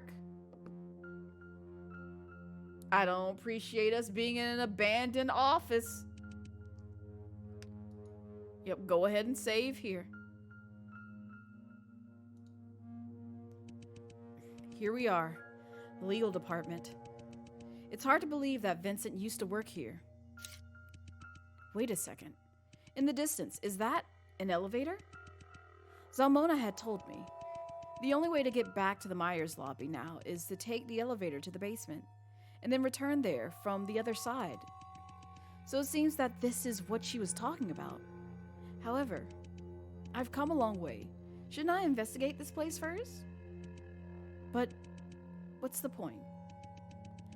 I have now long lost the confidence I had when I was confronting Draco in the Myers lobby. I'm not sure if I want to know the truth anymore. You have to realize, losing your memories could also be a blessing. Countless people are imprisoned by their own memories. They try their best to let go, yet cling to them at the same time. But you, on the other hand, are given a second chance. Isn't that wonderful? I'll be honest, even I am getting a bit jealous. How did you end up here, Blaze? I regret to inform you that I don't know either. The truth is, my butler was the one who heard peculiar knocking sounds on the door last night. When he went to open it, he saw you face down on the stairs, unconscious. Your seemingly commendable courage is nothing more than ignorance wrapped up in a petty package. You have absolutely no clue what you are about to face. Do you really believe that you can face up to all the dangers that are coming your way? Do you really believe that you can accept the truth that will be revealed? Vincent, Victor, and Draco. How many lies are there all around me? Why is it like that? Why is everyone lying to me? Ever since I woke up in the mansion, I have been deceived again and again. Why? Why are you all lying to me?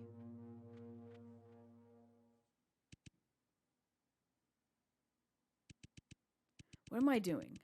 I don't have time to think about that right now. Since I'm already here, I might as well take a little look around first. Oh boy. I start to briefly read through some of the documents I found. These documents from the legal department. I really don't understand them at all. Hold on a second. The nameplate on this table. Vincent Edgeworth, Chief Legal Officer. So then, this used to be Vincent's office table? Why is there blood splatter and why is there a glove? I'm disturbed. And I don't like there's a heart that says read me. On the table was a note and a glove. The note looked brand new and therefore seemed... Oh my god! Oh, Jedi, you scared the living shit out of me! Oh my lord, hi Jedi. How you doing? Oh my god. Oh, how's your Saturday treating you so far? Oh, my heart. The note looked brand new and therefore seemed out of place compared to the rest of the files here. Someone could have recently left it here. Was Zalmona the one who put it here? This is binary as well? Also, why is our hand like this? Are we wearing gloves or is our hand just white? I picked up the note from the desk. Good, just got home. Hey, nice. Oh, that's right. You went out today. Hopefully it was a good trip overall. But I'm sure you were glad to be home so you can relax and stretch out and just, enjoy the rest of the day. But hopefully Saturday is just a good one for you. I picked up the note from the desk. Dear my lovely Blaze, who is this? Who's talking to me like this? How are you doing? Ha ha ha, I'm just joking. Of course I know you're not doing well because you've lost all your so you mock me in a letter. I wish you would show your face in front of me because the way I'd slap you across this room right now. Salon chairs for, oh, yeah. No, I remember those days, Jedi. I remember I had to sit in a salon chair for like 6 hours just to get like braids installed or anything else of that for that matter because, they got other clients. Yeah, no, I can't do that no more. I can't do that no more. The most I will do is get twists and that is it now. That is it. And maybe crochets. Maybe crochet because I can't crochet. Well, minus, braiding crochet hair. But one where it's like you have to braid down the scalp and then, crochet the hair in your scalp or in your own hair. That's the one where it's just like it still takes a long time and I'm not a fan. But it looks nice in the end. You're gearing up to do it again to get braided. Oh, yeah.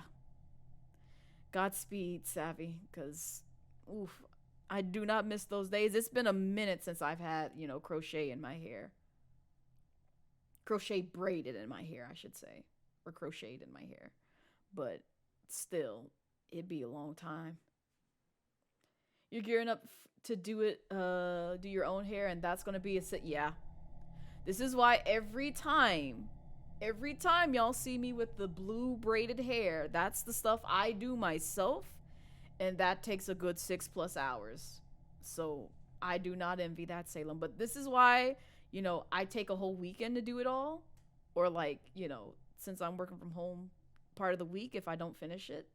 But I usually will keep myself entertained with like some TV, some anime, something. Because the war on hair is real. It's absolutely real. Like, granted, I have it looking nice, but it takes some time because you got to take the crochet hair out the package. You got to fluff it up. You got to part your hair if you haven't, washed it and parted it already.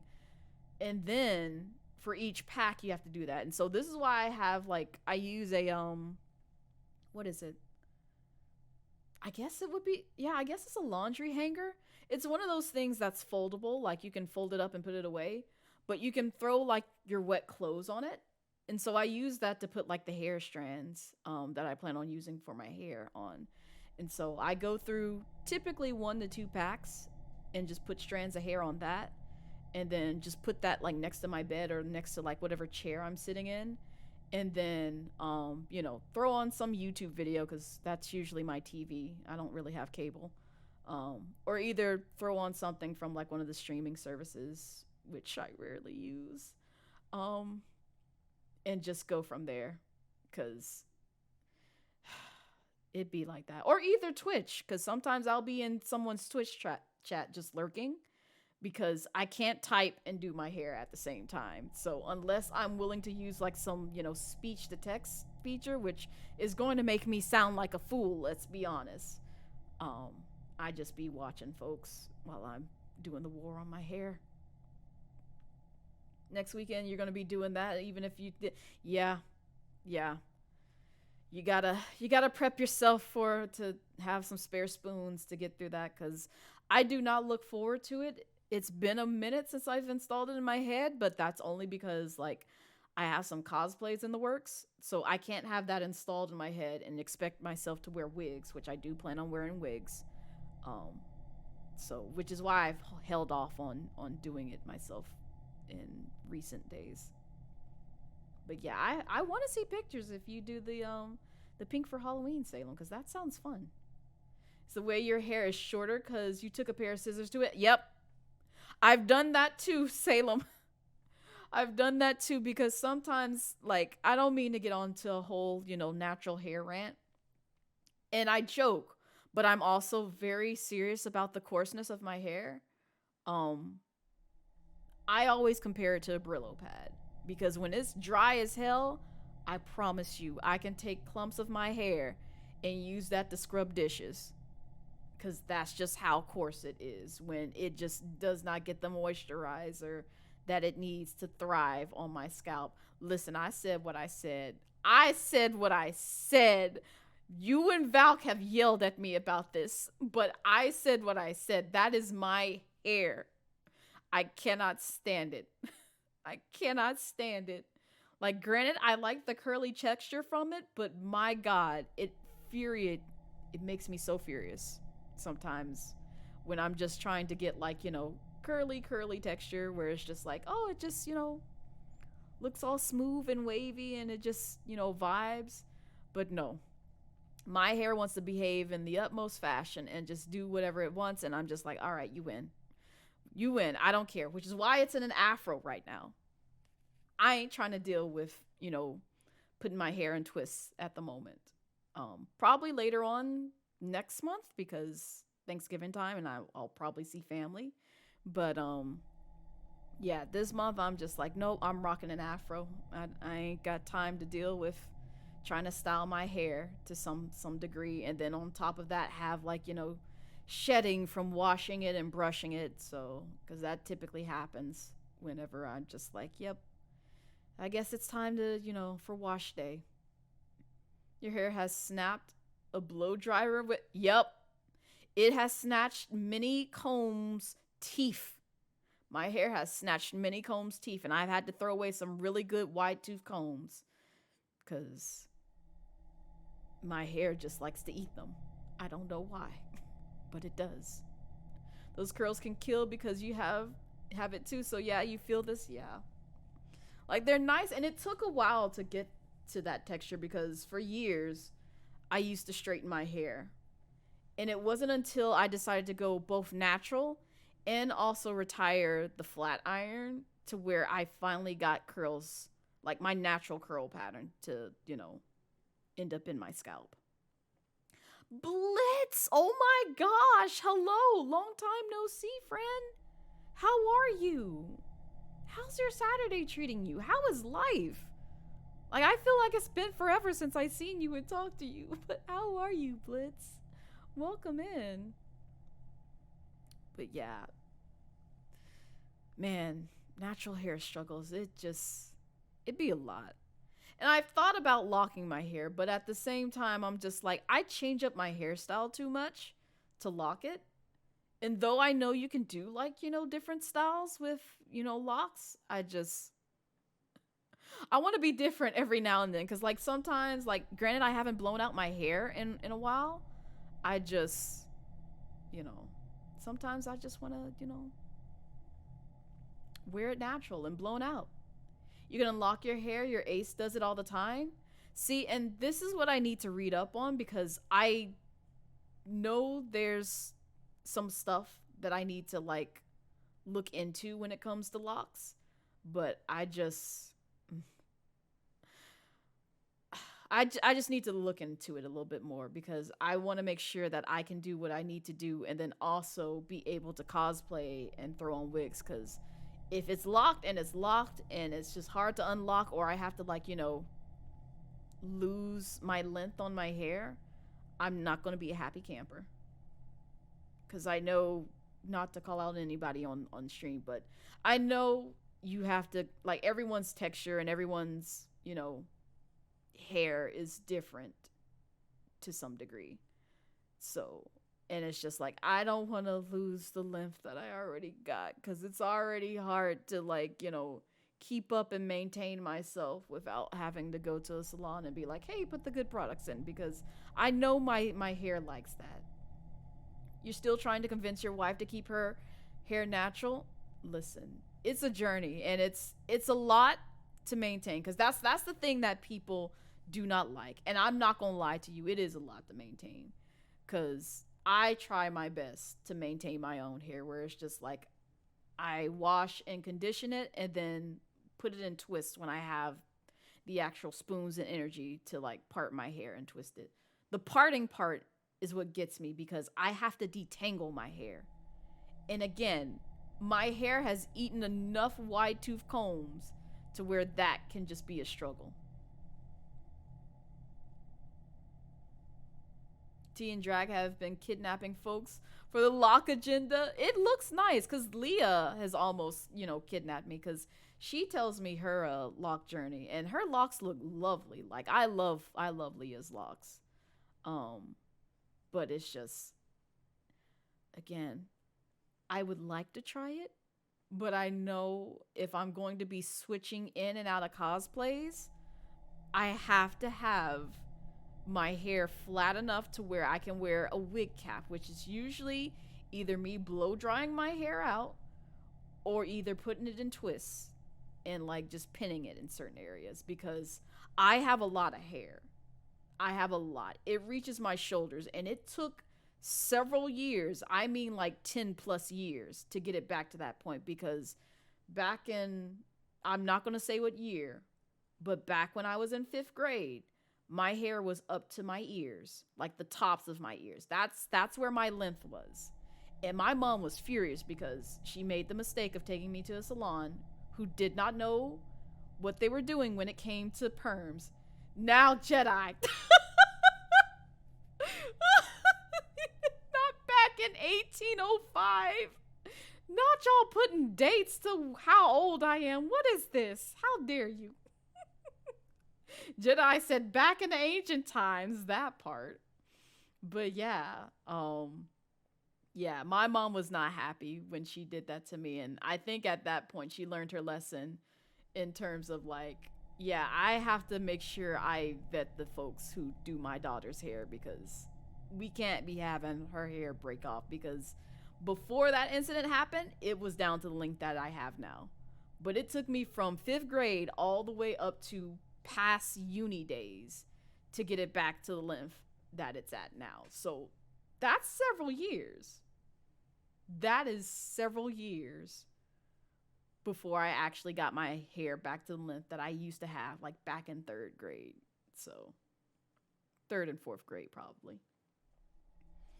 So I'm trying not to lose that length again because I work too hard. And even though it gets on my nerves whenever I blow it out, because this is why I can't leave it blown out for long periods of time. During the summer, it gets hot as hell. And during the winter, it just gets annoying because I'm just like, oh, God, just go ahead and give me my curls back. I don't want to deal with this because I have to maintain this to look presentable in society. At least with twists, I can just get up, fluff them out, and just go. This is the first time you've cut your hair and you yeet the length, you're free. I've been tempted a little bit as well to like just shave it all off. Just a little bit. But at the same time, I'm like, I know the war. And I'm not trying to deal with the war again, even though it probably would come back, full force healthy. I just, I don't know if I'm willing to start over that journey again.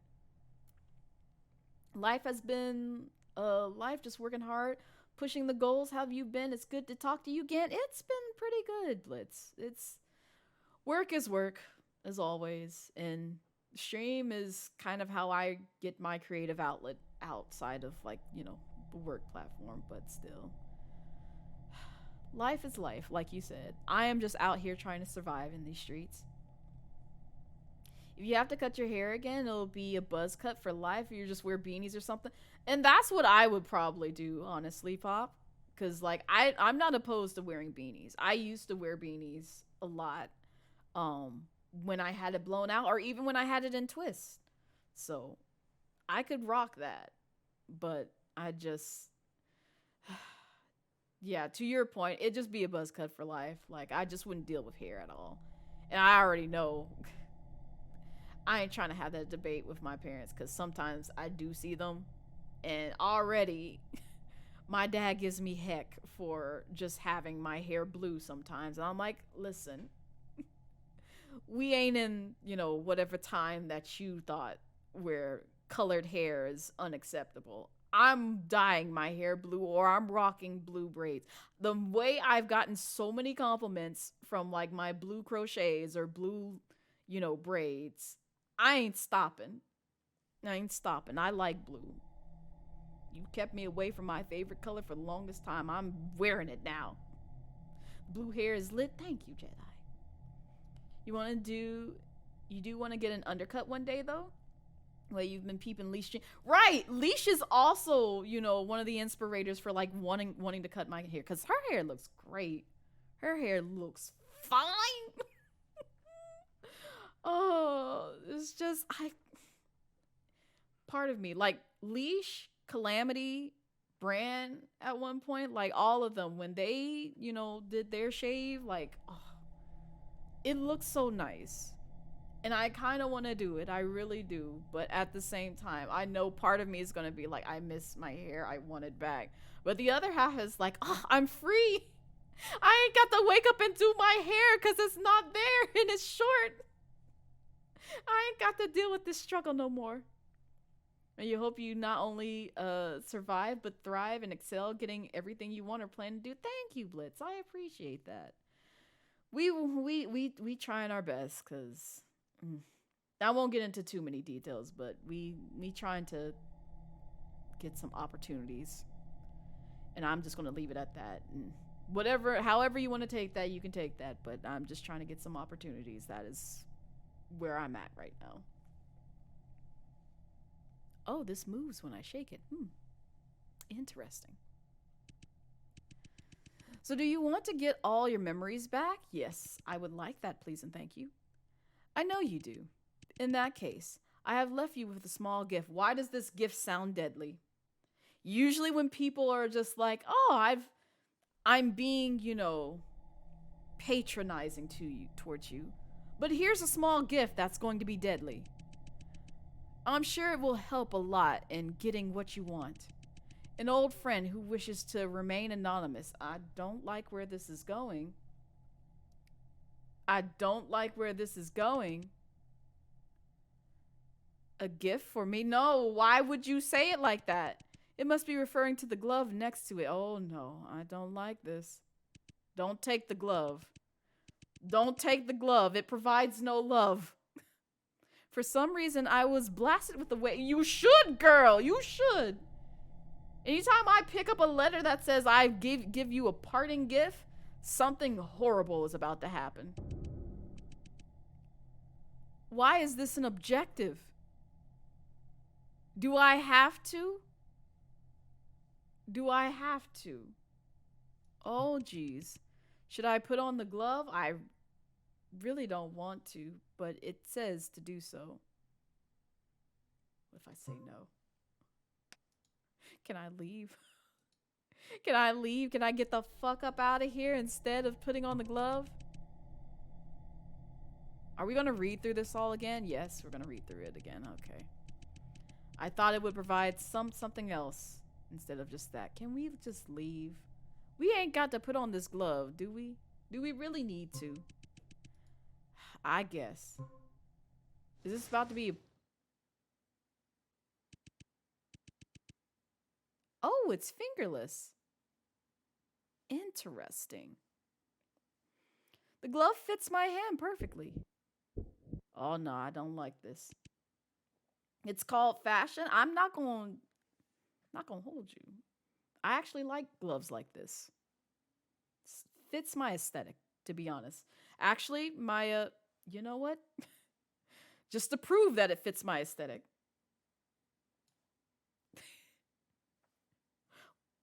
Yeah. Because I forgot my model has that. Oh my god. Oh. Enjoy the Lurk Blitz. Yep, same gloves. Same gloves. Doing schoolwork, but be here. Enjoy the schoolwork Blitz.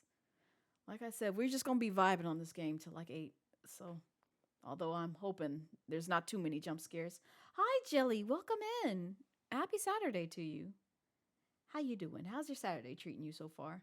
Your next mall outfit is going to have the gloves, but is it the gloves or these gloves? Because if it's the glove, I commend you, Salem. Oh, it's the... Oh, I need to see this. I need to see this when you do it. Oh my god. Oh, I'm ready. I am ready. Because this is excellent. Oh god, whose memory is this? Whose memories are we stealing? Do you remember who you are? Not really. All hell, Myers, what is this? Do you still remember your purpose? No, not really. What? We all miss you so much. Are you the president of the corporation? Is this what this is? Hurry up and come back home. Is this Vincent? Oh, hey. Hello, welcome to Myers Corporation. How does it feel to be alive? Pretty good, huh? I know you're still a little confused right now, but that's okay. I assure you that you will soon get used to it. Oh, you're asking what your mission is? Not the teeth. Put the teeth away, sir. My dear, patience. We'll get to that. Where should I start? Oh, you know, I have this old friend who's a little mad at me. A little mad that he wants to murder me and destroy my company. Oh. So he has made a weapon, a very deadly weapon. We don't know what that weapon is. But a little birdie told me it had something to do with other people's memories. Ah, pretty frightening, right? So, here's what I need you to do. Phone? Oh, my apologies. I hope this is about my delivery. Not him putting us on hold to take an Amazon delivery. Hello? Oh, already? That's awesome. But unfortunately, I'm not at home right now, my friend. Yes, just leave the package at the door. Yes, the entire uniform. Entire uniform. All right, that's great. Thank you so much. Sorry about that. Where was I again? That's right. I need you to locate his weapon. Weapon? And then destroy it. And while you're at it, try to figure out what kind of experiments this guy is up to. And your codename will be... Of course they disrupt that before I get a codename. A sudden tremendous shudder from the legal department snapped me back to reality. What just happened? Hello? Suddenly a man flew through the wall connecting the laboratory to the legal department, as if he was thrown by something with full force. He was slammed into the wall at the other end of the department and then fell to the floor. Is that Draco? But because of the massive impact, Draco had lost his consciousness.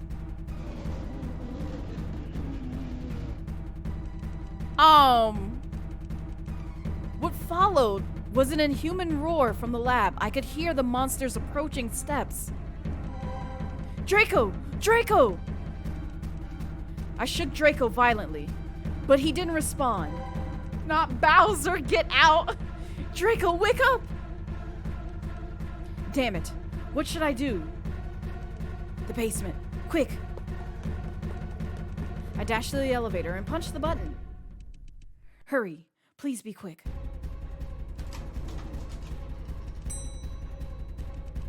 I hurried and dragged Draco into the elevator, then pressed the button to close the door. Are we good? I feel like we're about to die. Nope, don't do it. I could feel my heart pounding. Don't you jump scare me, don't you do it. That monster didn't seem to be pursuing us. I think we're safe for now. You say that and he's going to come out of the corner and kill us all. What exactly was that thing? I don't know. Draco! Oh no, he's battered and bloody! I'm sorry, Blaze. I couldn't stop him. Slowly, Draco stood up. He sounded very weak. Draco, are you okay? No need to worry about me. It's just a few scratches. You say that, but sir, you got a cut on your arm, blood on your head, blood on your chest, and blood on your hands. And I don't think that's the enemies. Stop acting like a hero at a time like this. Draco froze in the face of my emotional outburst. At that moment, we were both just looking at each other and stuck in silence. Draco, are you serious? Stop with the act. You have been saying strange, incomprehensible bullshit ever since we met in the lobby. You're badly hurt, yet you're making light of it. You're really starting to piss me off. I don't give a damn about how cool you are. And at this point, I really don't care how many lies you've told me. But I do know that what I'm worried about now is you.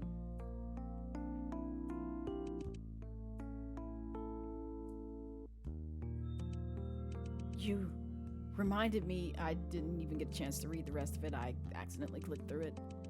Draco's face broke and began to show a deep sorrow, a sadness that I would never expect to see from him. That time? Blaze, I'm sorry. If only I had told you the truth earlier. Yeah, just tell me now. We're really gonna act like he didn't kill us before that part. Maybe things wouldn't be the way they are. Draco. There are times when I ask myself, can we go back in time? But for you, our past is long gone. We can go back. We will. No, don't talk foolishness now. Let's not try to go back to the past. We move forward. That's what we're here for, isn't it? To search for our past. The past we shared. Even if I've completely forgotten you, I'd like to get to know you again. So when we escape from here, please tell me everything about our past. Watch him be the murderer. And he's like, oh, I'm going to pretend to save your life up until now, to where I end you. Gain your, kinship. See, that smile says it all, and he killed us once before. Who's to say he won't do it again? As you wish, Lady Blaze. But there is a more urgent issue at hand. Where is he right now? What happened there? What the hell is that thing? Throw you down a flight of stairs and into a waste Right. He's not a thing. He's someone you already know. The truth is... Okay, I'm not a fan. Venora? Who the hell is Venora? Hello? Everything is not okay.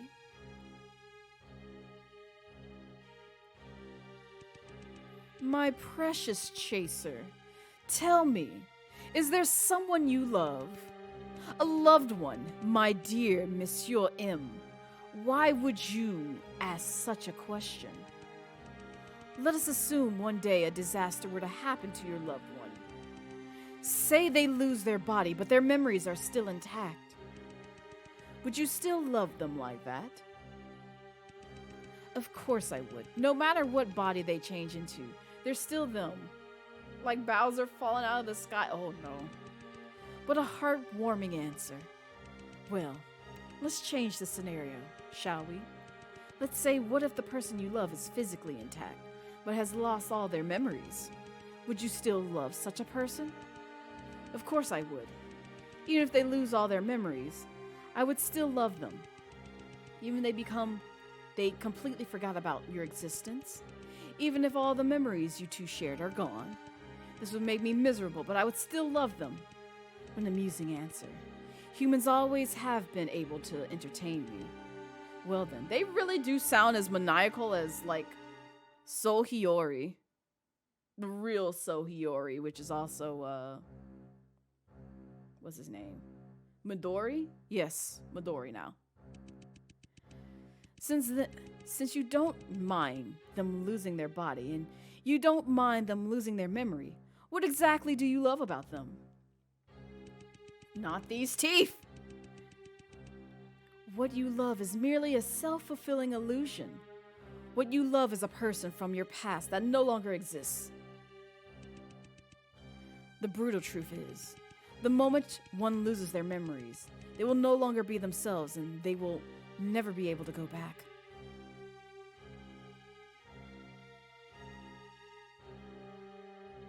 Shark Man, please leave, yes. Investigation completed. Successfully retrieved the glove.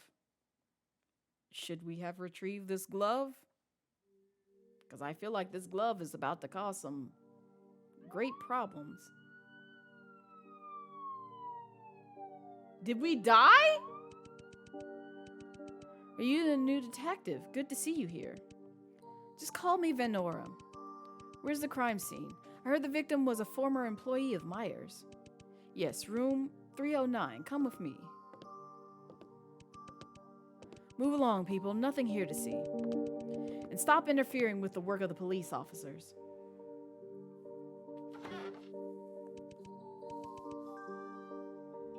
Yeah, right here we are. I'll leave the rest to you, Venora. Are we really gonna have to investigate this? Survey the crime scene. Oh, no, not this. Not this. Oh my god. Why? I don't wish to do this. Oh, okay. I guess we'll go down the list. Can we talk to somebody? Is there anything I can assist with, Detective Venora? Ask about known facts of the case? Y'all just blood spots? Yep. According to the conversations with the residents of this building, there was a short power outage in the building around when the crime was occurring. However, after our investigation, it seems the building's blackout was not the murderer's work. It was a mere coincidence. So the victim was killed at the exact time of the power outage. Correct. Collected evidence, a brief blackout during the yes. The name of the victim is Dr. Richmond Emanon, a former researcher at Myers Corporation. According to our investigation, although the victim holds a PhD, his position at Myers was rather unremarkable. We don't know much about his current occupation, but judging by the apartment, it's not hard to deduce that the pay wasn't getting any better. Oof. A resident on the same floor claimed to have seen him in the hallway outside of his apartment last night. Allegedly, Dr. Emanon was on the phone at the time and seemed to be talking about some sort of... Oh no. Crap. A deal? Collected evidence. Dr. Emanon's deal. Alright. Well, we'll go with the blood spots. The body has already been cleared. The G4 Investigation Bureau sure is efficient. That's correct. As the victim has been dismembered, we were unable to outline the exact location of the body on the floor. Well, of course. However, the autopsy report from the Investigation Bureau has been released. The cause of death was due to the rapid dismemberment of the body in a short... How do you dismember somebody so quickly, though? That's my question. Like, were they Sonic the Hedgehog and just, you know, went into ball form and sliced up the person and left? Because that's how I feel. Maybe that's who the murderer is. So you're saying the murderer dismembered the victim while he was still alive? Yes. It was a very gruesome death. But according to the autopsy report, the victim's head did show signs of being struck by an object, but it was not fatal. So you knocked the guy out and then dismembered him. How did you do this so quickly? In addition, the body delayed signs of a struggle before death, so it's unlikely that he was unconscious. Ooh. I hate that for him. Besides that, there's something else that's strange. Some of the dismembered body parts of the deceased have disappeared. Do all of them have like cores that they want? Disappeared. Yes.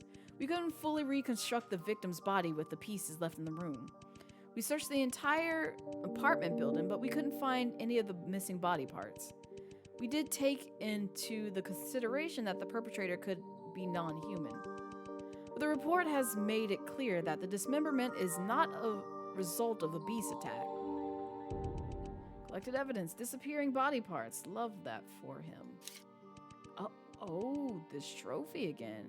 A trophy. It's stained with blood, so this was the object that apparently struck the person. Looks like it was used as a weapon of some kind. Did we find fingerprints from the suspect on the trophy? Was it Dr. Winston? Because weren't we in his lab? This trophy was in the lab. No, we only managed to collect Dr. Emanon's. But it's worth mentioning the wound on the victim's head matched the shape of the trophy's pointed corner. Collected evidence, blood-stained trophy. Oh God, what's behind this curtain? I want to know. No, put the curtain back. Put the curtain back. It's the only window in the apartment. The lock appears to not be tampered with, so it's unlikely that the murderer entered the room through here. Shit. Was the curtain here closed before? Yes, of course. We haven't moved a thing. Closed curtains. This is frightening. This is becoming an Ace Attorney case, and I don't like that. Some of the Ace Attorney cases creepy as fuck as well. I'm not gonna lie. Not his world's most killable man award. A bloodstained chair. Nothing special about it. these frames. Some paintings hanging on the wall. But the closer you look, the more obvious it is that they're just printouts. A bloodstained cabinet, nothing special about it.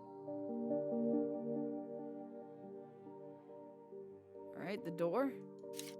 What's in the door? Door to the apartment. The residents of the apartment building claim that the murderer eluded them and escaped through here. The suspect's name is Zalmona, a resident on this floor. It wasn't even her, though. That's the thing. That's the wow part about all of this. Something worth mentioning is she is a mutant. Define mutant. Define that. A mutant? Is she from G3? We're unsure at the moment.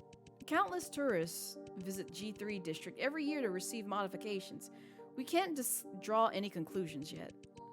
We thoroughly searched her apartment, but strangely enough, we couldn't find any form of identification. For now, it seems that the murderer has escaped. But what about the bloodstains in the hallway outside the apartment? Before we arrived, Dr. Emanon's screams attracted a lot of curious residents. These guys trampled over the entire apartment building, and now there's blood everywhere outside the apartment. Even if there were any useful clues in the hallways, they've probably trampled them into oblivion by now. The suspect.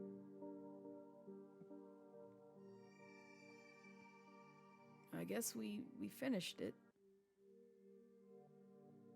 Because there's nothing else to look at. Investigation complete.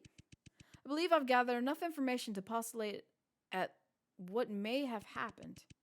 It's clear that this murder was premeditated. The perpetrator was planning to kill Dr. Emanon from the very beginning. And since the window lacked any signs of forced entry, it's most probable that the culprit entered the apartment directly through the door. That means the murderer was invited into the apartment by Dr. Emanon himself. Oh. In other words, our murderer is most likely whoever Emanon was making his deal with. Nonetheless, in the midst of this, a small mishaps occurred. The killer intended to kill Dr. Emanon directly by hitting him on the head with the trophy. But the sudden power failure in the apartment made him miss, and he failed to kill Dr. Emanon with a single blow. Oh. Which is understandable. No one could anticipate a freak blackout. However, the killer is the same person that's behind the other recent G4 disappearances. Then their negligence cannot be attributed to just that. The other victims who went missing disappeared without a trace, as if they had vanished into thin air. But this time, the murderer messed up the whole apartment and attracted the attention to the other residents. If it's really the same perpetrator, there has to be something else that also contributed to such a major mistake. In fact, the murderer could very well be handsome, be seriously injured, have been reluctant to kill Dr. Emanon. Be seriously injured? No, it's not that. It seems unlikely that the murderer was in critical condition. No, okay. We're gonna die. If it's be very handsome, I'ma fight somebody. Okay. The murderer might have an extreme fear of the dark. The curtains in the apartment were drawn close at the time, and it would have taken a while for human eyes to adjust to the sudden darkness. So at the moment of the blackout, Dr. Emanon's apartment was most likely pitch black. Our cold-blooded assassin, who usually manages to keep so calm and careful, completely lost control in this apartment. Is this what fear does to people? It's quite possible that the killer has an extreme fear of sudden darkness due to some form of previous trauma. Sudden darkness. I see. I think I understand now. In addition, the manner of Dr. Emanon's death is a major mystery. Killer dismembered him alive after failing to kill him with a single blow. The way they dismembered him reminds me of how all the core members of Myers Corporation were killed. As far as I know, all the core members of Myers were also killed in a similar brutal way. Add that to the recent disappearances in the G4 district, leaving many citizens paranoid. I guess many people who would think that the killer is the same person who killed all the core members. However, I believe that the real reason why the killer tore Dr.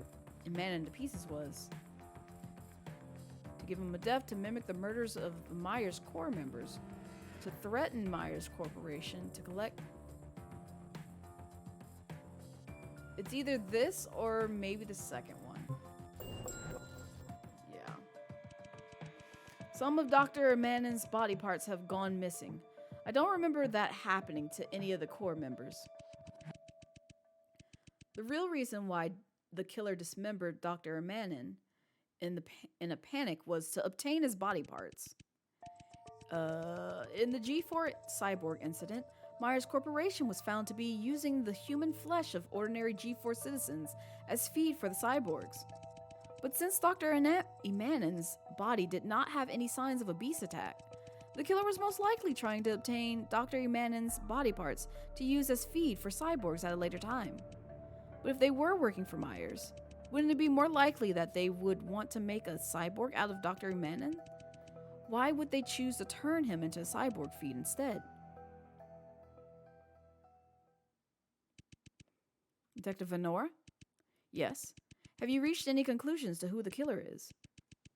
Put out a warrant for the arrest of Zalmona.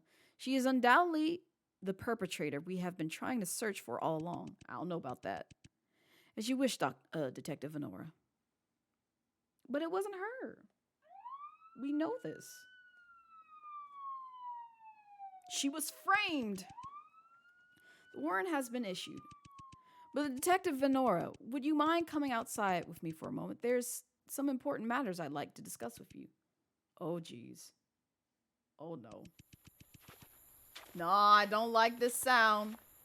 I don't like this. I followed him to the street outside the apartment. It was getting quite late, and the temperature had dropped quite dramatically. But he was just walking in front of me silently, as if the cold weather didn't bother him. After a while, he finally stopped in an alley where nope, don't like this, don't like this, don't like this, do not like this. What was it that you wanted to discuss? I decided to speak first. Well then, let's hear it. Who's the actual killer? Excuse me? You called the inspector, yet you don't even realize who I am this whole time. The man in front of me slowly took off his police hat, and what followed was a sight that I couldn't have expected. Who are you? He suddenly grabbed a corner of his cheek and tore the skin off his head. Who are you even? What was revealed beneath it was his blue skin and white hair.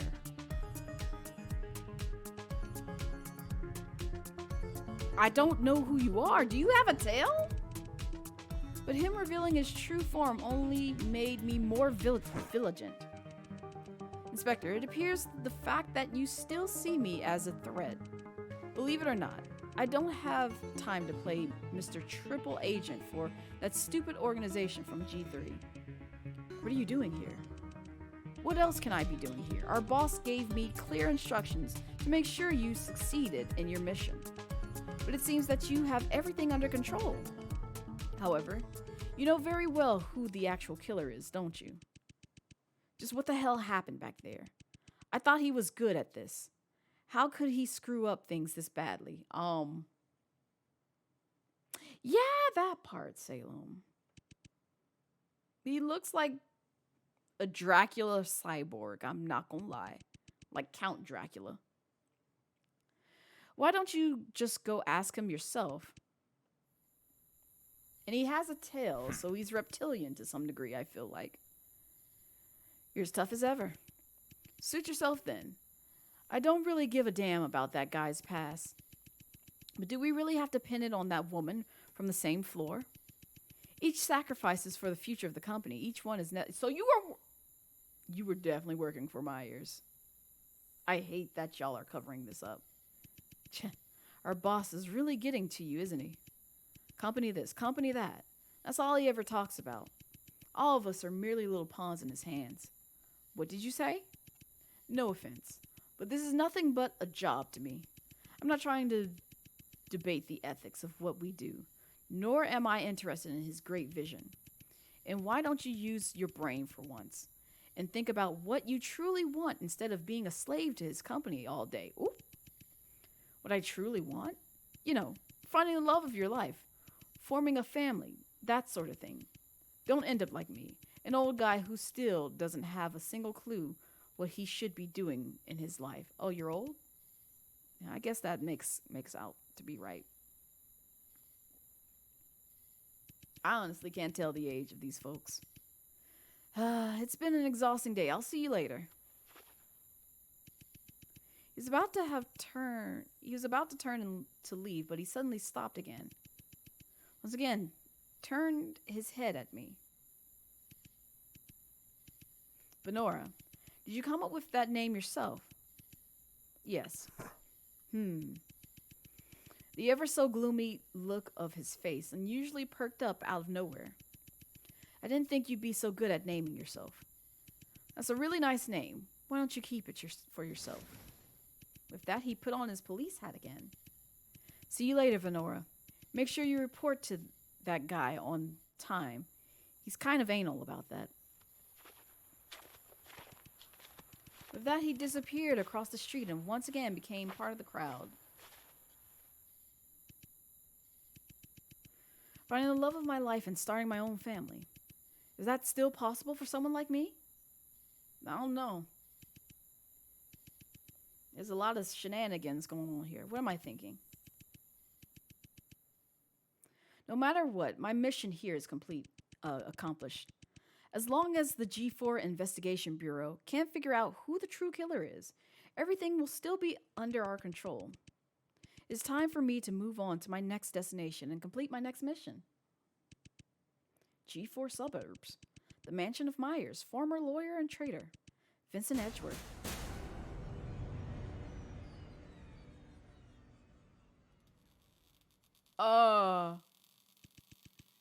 Vincent Edgeworth. That name, I remember now. That man is far more frightening than Myers, is he though?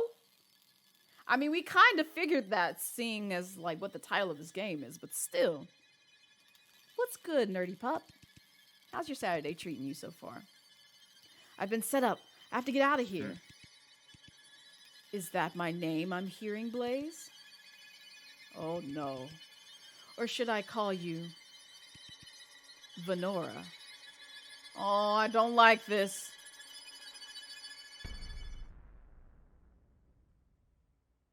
I do not like this at all. Chapter 3, the end. Who's Vincent and why did Myers keep him a secret? These are all questions that we're trying to figure out. Vincent Edgeworth. Is it? Welcome to RMU. What is RMU? Here's the key to your dorm. Oh, it's the university he went to. Are we going to see Dr. Albert Kruger? Are we going to see Dr. Albert Kruger? You know, the fully certified therapist doctor that we saw before all these shenanigans happened, you know. The one who didn't, pluck out an eyeball and make us play balls and cups with, that guy. Y'all remember him, right? If not, the VOD is still up. You can check that out. Here's the key to your dorm. Enjoy meeting your new roommate. Myers is his ex? Possibly. I mean, I thought he had a relationship with Victor. What happened with that? You cheating on Victor? Now, Vincent, I thought we established this. You can't be doing this to your boyfriend. He passed the 45-minute online quiz course with flying colors. Yes, he did. And now he's a whole certified therapist. who not only tries to, you know, dismantle your memories, dismantle your body as well. Hollywood Vincent's be cheating? You're not wrong. You're not wrong. But I hate that for Victor because he tries his best. The colors are red, failure, but flying colors nonetheless. I mean, that's the color of Victor, so did he fail as well? New roommate. Did he honestly dress this way in school too? Is just your aesthetic just, you know, a suit and tie everywhere you go? Because I hate to say it, I know somebody who dresses in this fashion. And they ran in a whole suit and tie. And I didn't believe it when their, I guess I'll call them associate. Their friend or associate, whatever you want to call them, told me they did this when they were, you know, on the field. But I witnessed this in 4K in the office, and I was like, you really out here running and sweating in a suit and tie? On the field of what marching band? Marching band. They were apparently in, you know, both in marching band together. And I didn't believe they did this in a suit and tie until I witnessed it in the office, because they were essentially called the running guy because he ran to places in an office. And I was like, oh, okay. Okay. I call him something else, but that's a story I'll tell either offline or for a later time. Pardon me. Is anyone there? I'm coming in.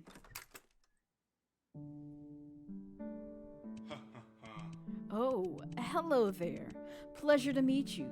You're Vincent, right? Please, allow me to introduce myself. I am your roommate, Victor Blake. I'm majoring in economics. Oh, look at them. Love at first sight. Let's save this. Let's save this cute moment of the boyfriends meeting each other. How cute. It's an incredible chance of fate for us to meet each other at this place, don't you think? Incredible chance of fate? Don't make me laugh. Everything exists for a reason. Our life experiences are shaped by our own actions, not fate. Ha ha ha. If you say so. But it also means there has to be a reason for both of us to be standing here, correct? I mean, he's not wrong. I'd rather live in a single room. Ooh! Oh, poor Victor. I see that you're a petty, straightforward guy, huh? I understand. First day of school is always quite nerve-wracking, isn't it?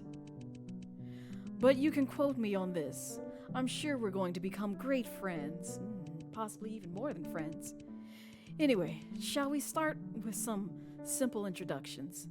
Why don't we get to know each other a bit first? Great friends. Just friends. Just friends. Which district are you from, Vincent? The G4 district. G4, is it? Same here. Then it looks like we're both domestic students. What do you like about G4? Where do you usually go to have fun? I don't really go out much. Victor changed that for him. U is for you is lion.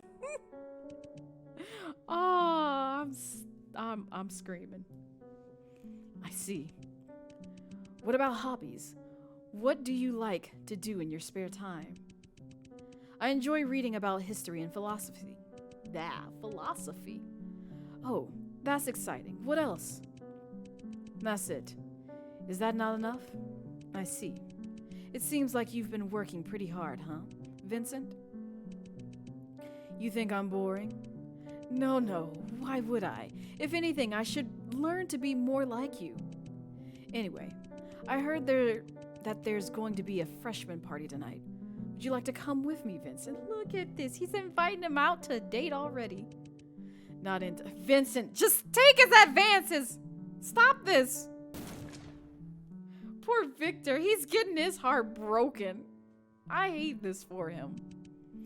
Okay, but what's wrong with making some new friends? Do I look like I'm here to make friends? I mean, I don't know what to say to that. I really don't. But continue on. You have absolutely no clue how much work I've put in over the last few years.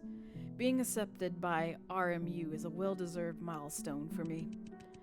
But all the other idiots here think that just by getting here it means they've won in life.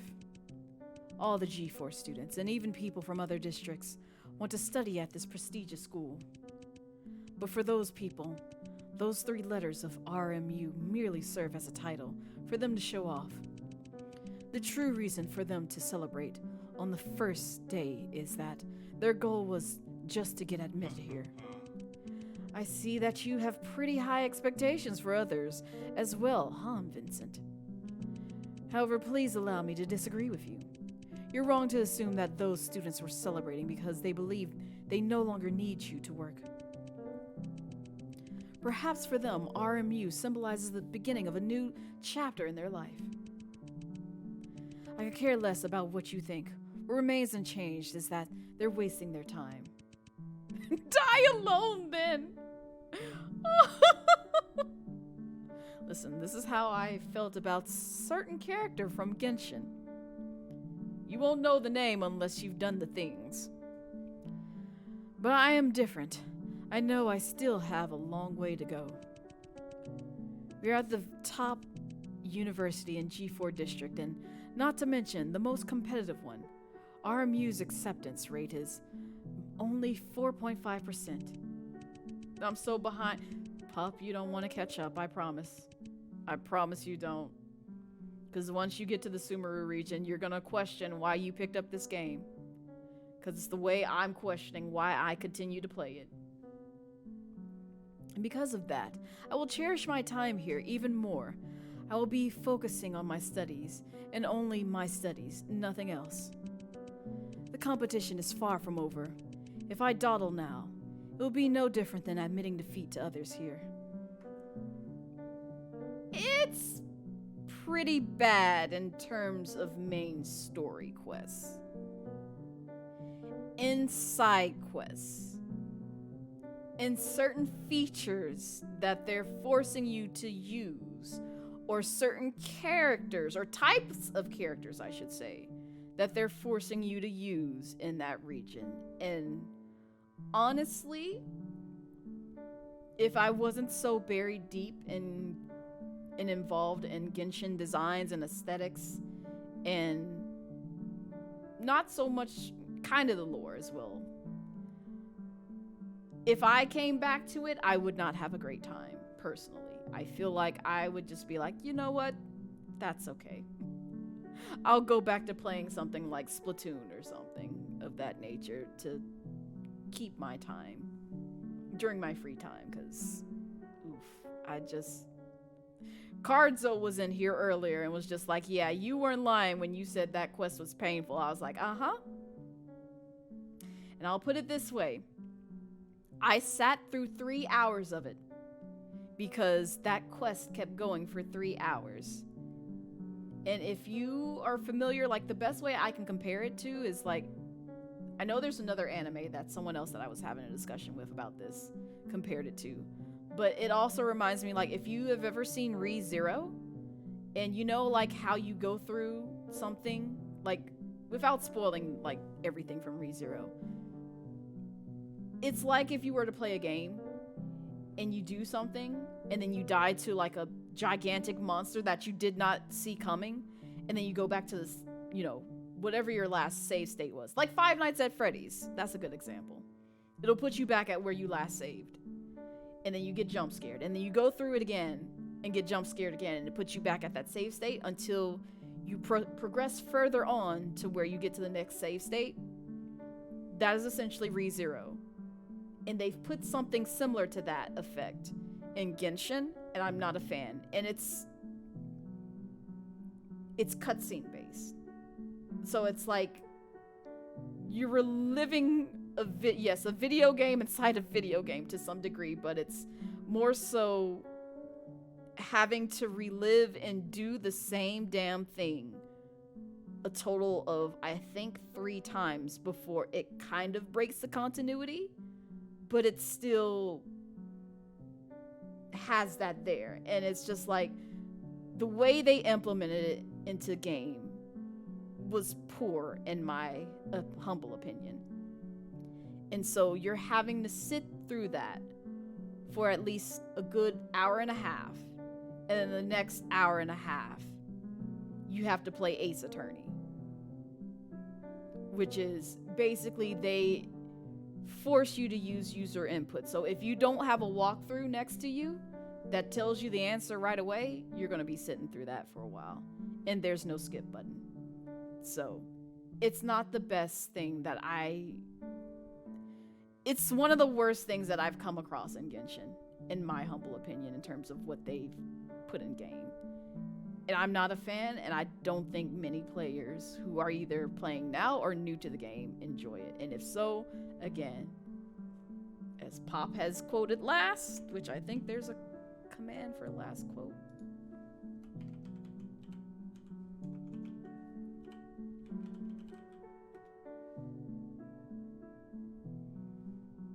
Basically that. If you were able to tolerate that and still be like, yeah, this is a great game, I love it, you have the patience of Buddha.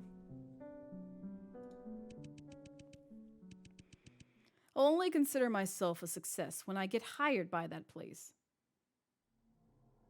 You just finished exploring the thing under Watsumi? Oh yeah, no. It's not in Inazuma, it's in Sumeru. So once you get there, you'll know it when you see it, because you're gonna be like, are we gonna have to do this again? And then you'll come to terms with like, oh, I'm locked in this quest. Because you honestly are. And it's just like, this is no longer fun. Well, let me guess. Could you possibly be aiming for the Myers Corporation? That is hilarious. Are you mocking me? Oh no. Don't get me wrong. I just think Vincent's adorable. So adorable that I want to laugh. I was worried for a second that my roommate was going to be boring as hell, but now I see that I was terribly wrong.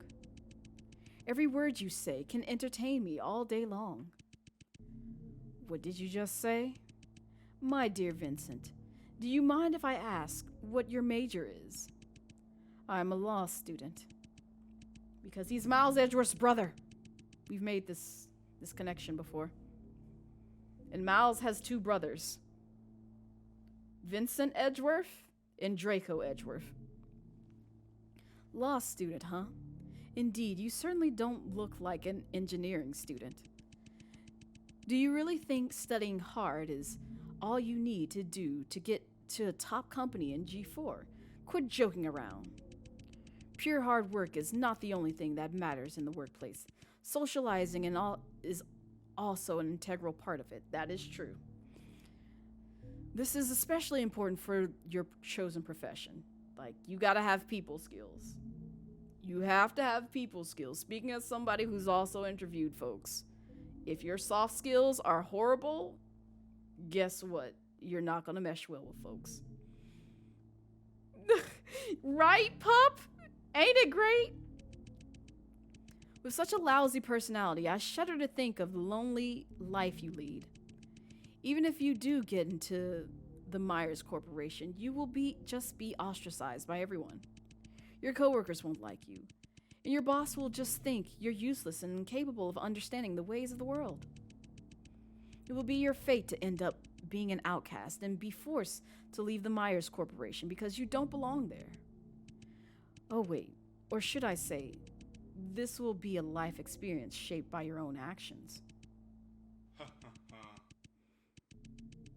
Your coworkers will lie.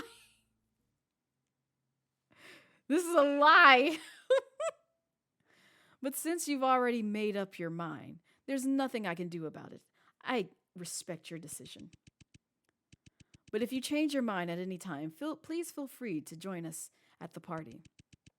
I hope to see you at the freshman party, Vincent. We'll catch up later.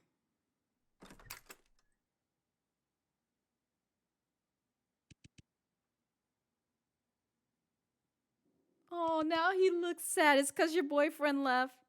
I told you to just, accept his advances. Now he just looks mad again. Unforgivable. He had such a sickening smile on his face, and his words were filled with nothing but sarcasm. I resent hypocritical, arrogant scums like him more than those unproductive, good-for-nothing students. I played too hard to get. Yes, he did, and I'm so proud of him. Myers, outcast. My destiny is mine to decide. I have not asked for your worthless opinions, and certainly don't need a loser like you to mock my dreams.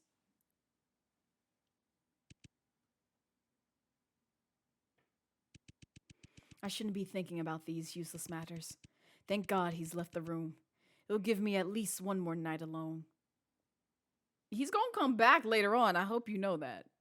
I feel it in my bones.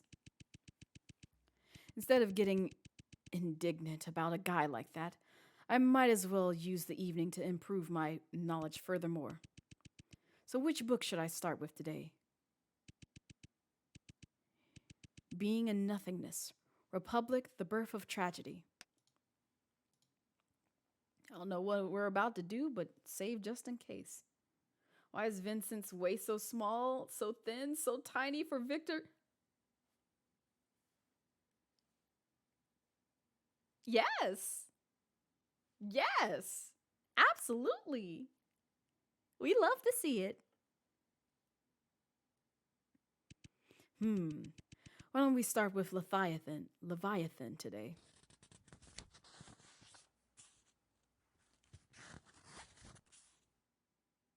I like the book cover or pages noise. The book is talking?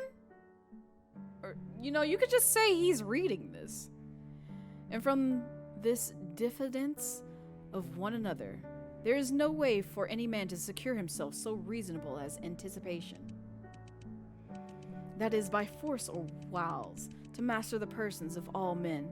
He can know so long till he sees no other power great enough to endanger him.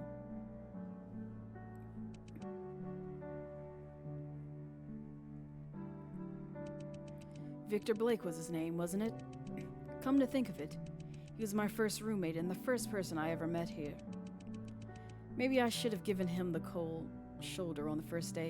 It wasn't the wisest thing to do. Yeah, you see, you scared off your boyfriend.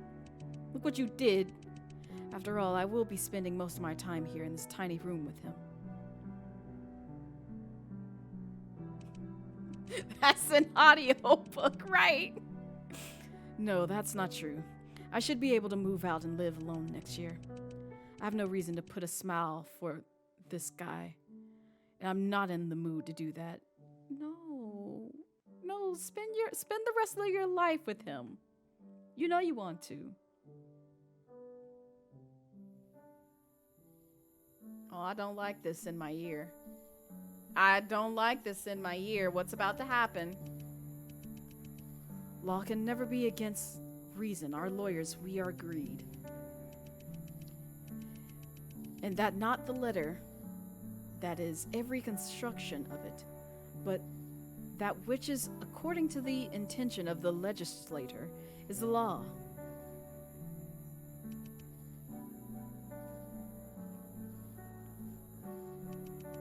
It's 12 o'clock.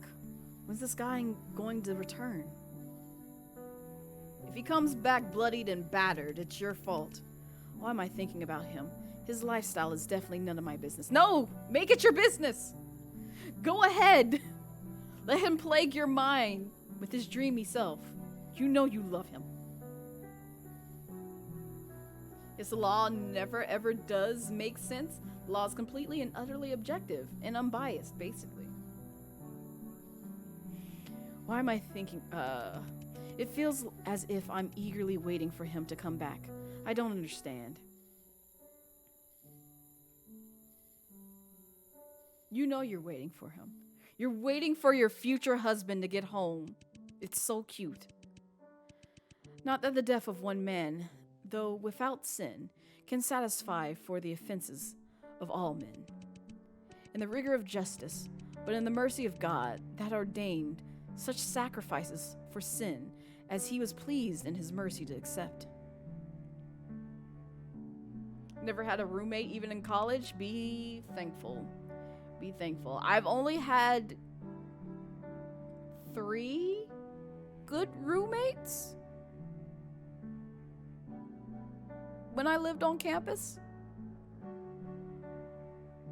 We don't talk about the freshman one, because that I can tell stories for days, but I also respect that person because they are also my line sister. Sophomore year, however, sophomore and junior. Yes, sophomore and junior, and then also a bit for the summer, I stayed with my roommate, which they were great because we were both reserved people, and we also traded out, like, you know, times that we would clean. So, like, you know, if it was my week to clean the bathroom, I would do that, and if it was their week to clean the bathroom, they would do that, and same with the kitchen. And I feel so bad because sometimes demons, if you know what my term for demons is, would get in my room and they would hear me scream and be like, I thought somebody was killing you in there. I'm like, I'm glad you were at least concerned. But no, it's just, you know, they invaded my space and now I have a problem. And then summer, we had a mutual friend, which also was one of my line sisters. And we had a great time. We had a spectacular time. That is when the incident that I told y'all, if some of y'all were here when I told the story about like how I ordered a $10 pizza and asked them how much it was after I said the price. That's when that happened. So yeah, good times. And then last year I was just like, I'm ready to get the hell out of here because I can't deal with these folks. They doing too much. The ideal of some dude you don't know suddenly sleeping in the same room as you sounds wow. You had housemates and most of them not great. Yeah, I had housemates when I had moved off of campus for the first time, and that's when I realized I'd rather live alone. Even in separate rooms, I cannot tolerate you. For 6 months of freshman.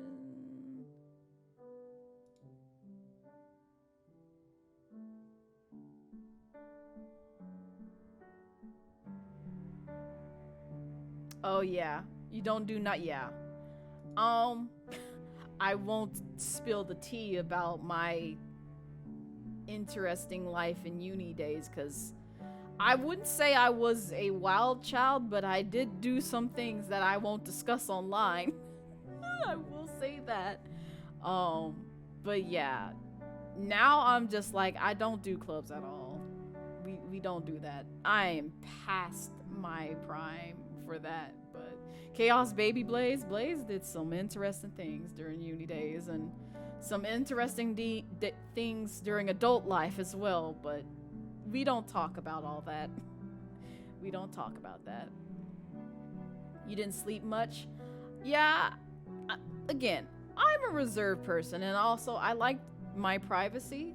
So a lot of things that, unless you were there and you witnessed the moment, you won't know about me, because I'm not the type to just be like, hey, you know, that guy I slept with last night? Yeah, this is what happened. I'm not that kind of open book. I'm more so like, if it happened and you were there, or if I'm like extremely, you know what? I don't even think extremely close to you is one of those types of things. Because again, most of my close friends understand boundaries in terms of like not asking me this, because I don't volunteer the information.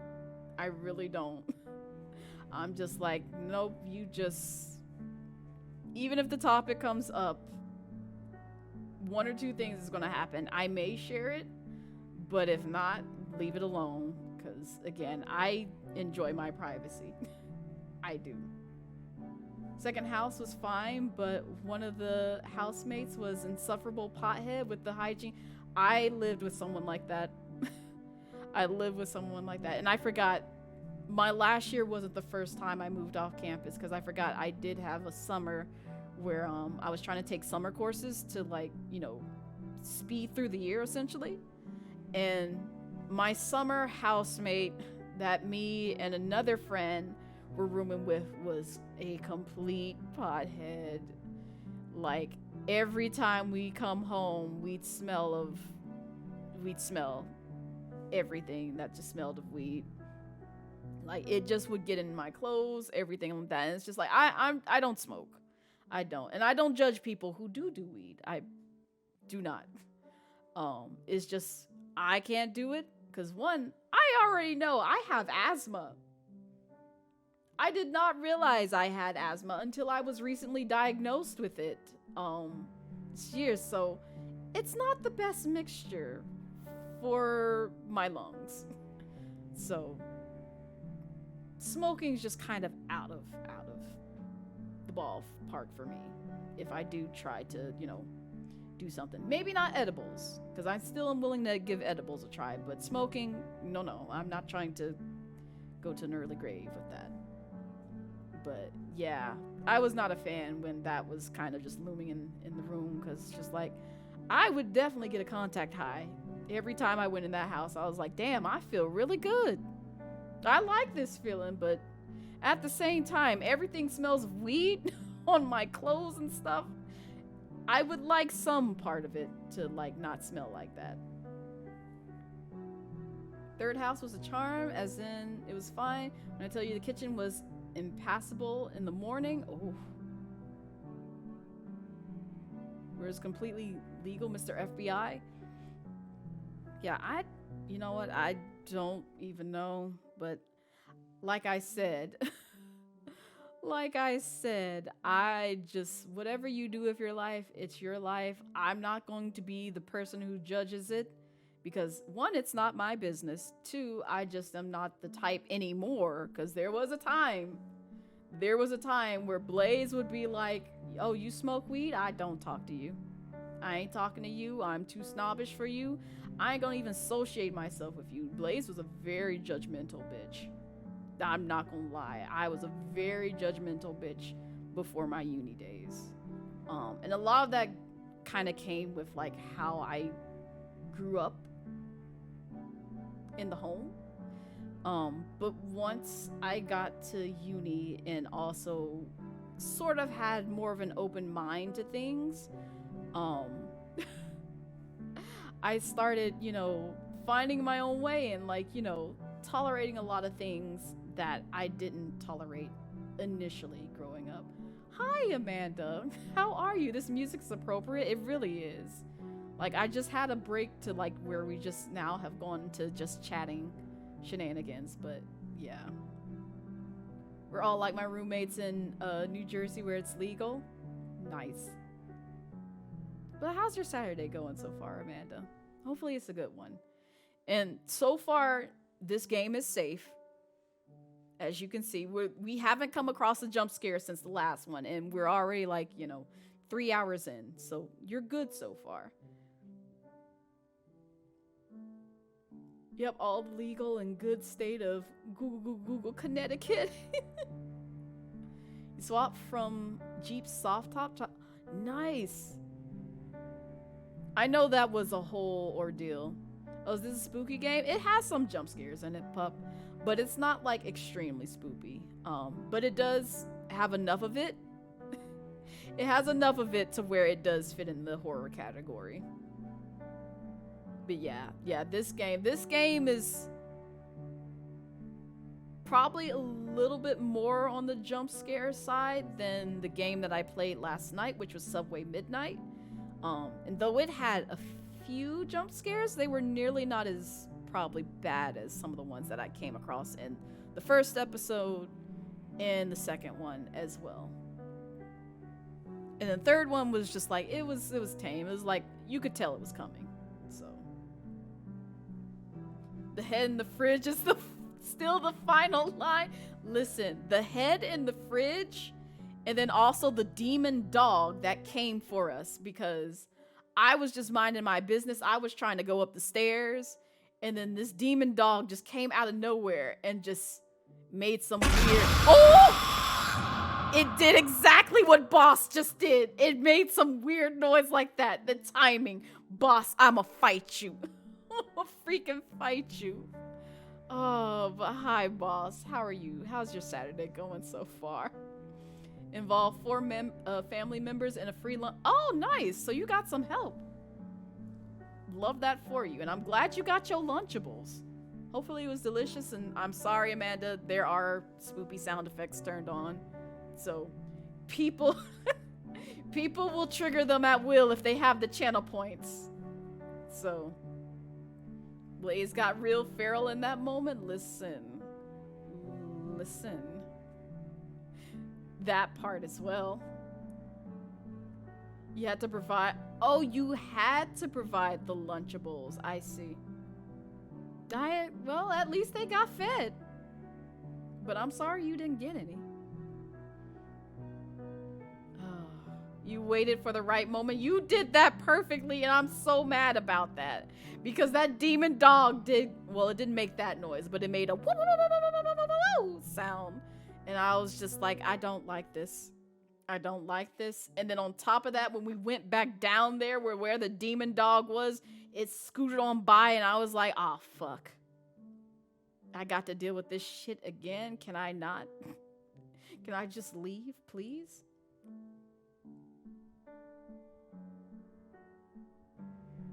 Demon dog? Yes, it was a demon dog. At least it looked like a demon dog. You couldn't really make it out, but like, if you look at it, it had a red head, some teeth.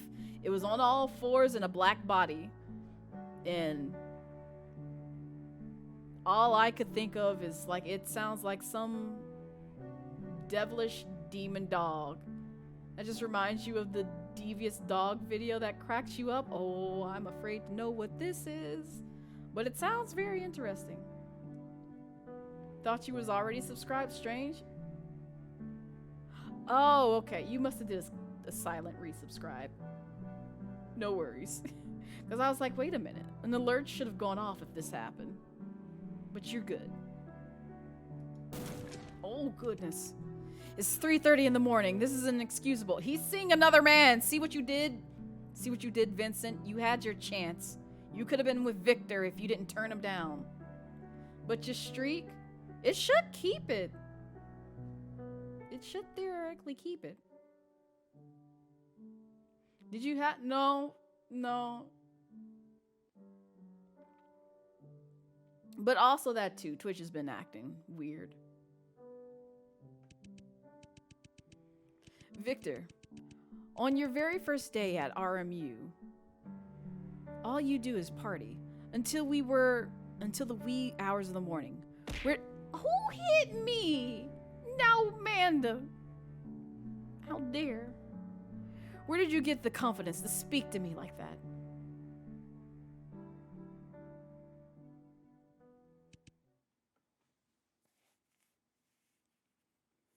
He looks so sad. What was I even worried about? See, you should have just gone out with him. You could have had the best time of your life, Vincent. Yet you turned it down just to read a book. Your frustration has to go somewhere. So you throw a Raihan plushie at me? That's just violent, ma'am. You could have chosen another outlet.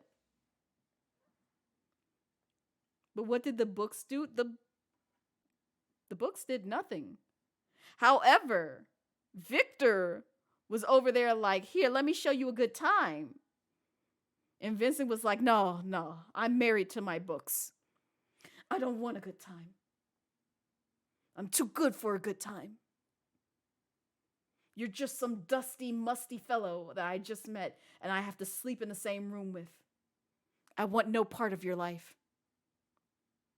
And now he can't even get him off his mind. Isn't this sad? Vincent put on a tux just to stay in the...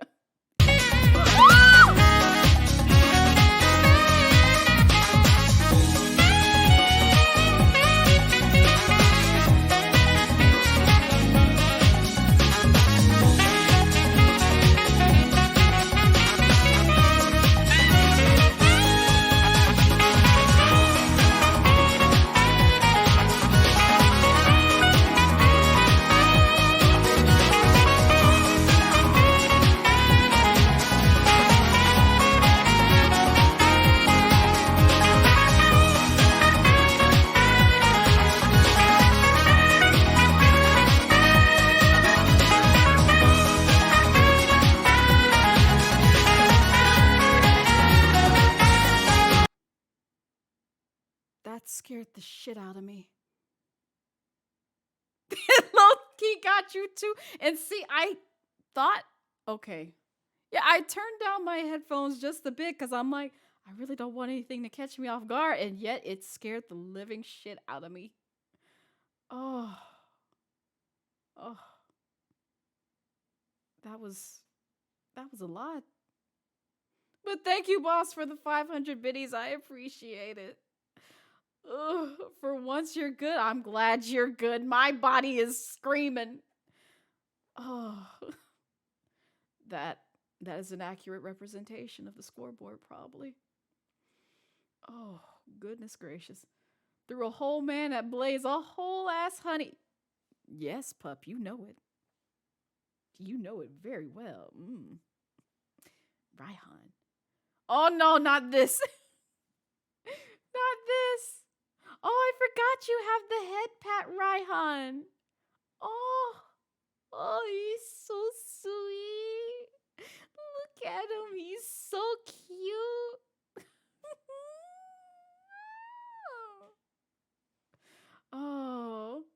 Oh, you were trying to find the other bit emote? I don't want my ex thrown at me. Stop. You keep that dinosaur off me. Keep him off. I don't want him. I don't want his Koopa cream. Anyway. That one got you. Another slot.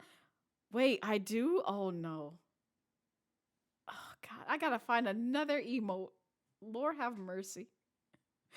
Nothing, Jedi. Nothing. You heard nothing. You heard nothing. Absolutely nothing. We're playing a wholesome game. Anyway, after all, I'll be spending this year alone again. But in this room, won't I? I don't know what y'all heard. Have no idea what y'all heard. Not your own level 0. Geniuses are often born in isolation, with a lonely destiny. They often have a tendency for self-abandonment, to abandon everything. What is with this whispering? I don't like this. To abandon everything for their ideals. Can the whispering go away, please? Nothing is predestined in life. I always believe that ever since I was a child, a person's destiny can be changed by no one but themselves. I don't like this so bad. Ordinary people obey fate, but the strong ones become rulers of their own destiny. To enter Myers Corporation and become the creme de la creme of the creme de la creme. I don't like that. Is my goal. But why? Why do I still feel so helpless sometimes in the face of so-called fate? The real loneliness is a deep void and emptiness that will drive you crazy. Even in the midst of cheering, you feel nothing but emptiness, melancholy, and frustration inside you. When I stand in the middle of a crowd, I feel even more lonely and out of place than I do when I'm alone. Look at all the people drinking and chatting, and can only ask myself, why don't I feel the same joy as they do? Have I really abandoned everything that I deserve to pursue my dream? Is the loneliness that I feel a price that I must pay? No, I'm not saying that. I know better than anyone else that coming here won't change anything. It's a brand new year. I hope all the misfortunes will go away. I'm going to be an adult soon. Perhaps I'll be more mature then. Or maybe I'll finally be able to make real friends when I go to my new school. Birthdays, New Year's, new schools. I've heard similar prayers all my life. Humans always like to place hopes on useless things that make them feel like a turnaround will come out of nowhere. They unwillingly blind themselves and are reluctant to see the truth that many of the changes in their lives need to be done by themselves. What will change in the new year if you don't do anything? Vincent's about to start making Goth live journal. Not this. Not this. Oh no, not this. How will you become more mature if you don't even try to improve yourself? But in the end, I realized I'm really not that different from them. I had hoped that my life would change when I came to RMU. I had hoped that I would find real friends at RMU.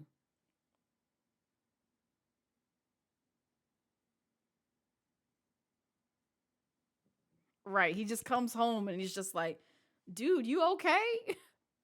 I offered you to come out with me. You ain't got to go insane in your room. It's 5 a.m. Looks like I won't be getting any sleep today.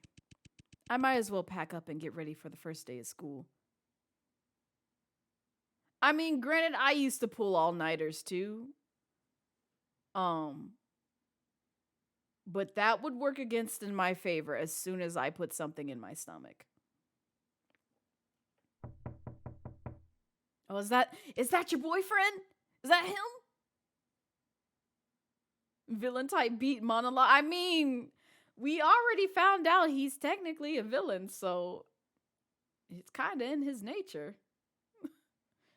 This man pulled an all-nighter to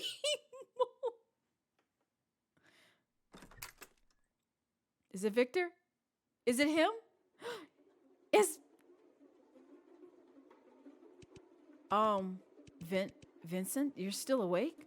What is with this music? I don't like it. I'm not feeling so well. Oh no. Is he sick? Did someone poison him? I think I might be. Victor! Not these giant cage strings! No, not this! Pop, please.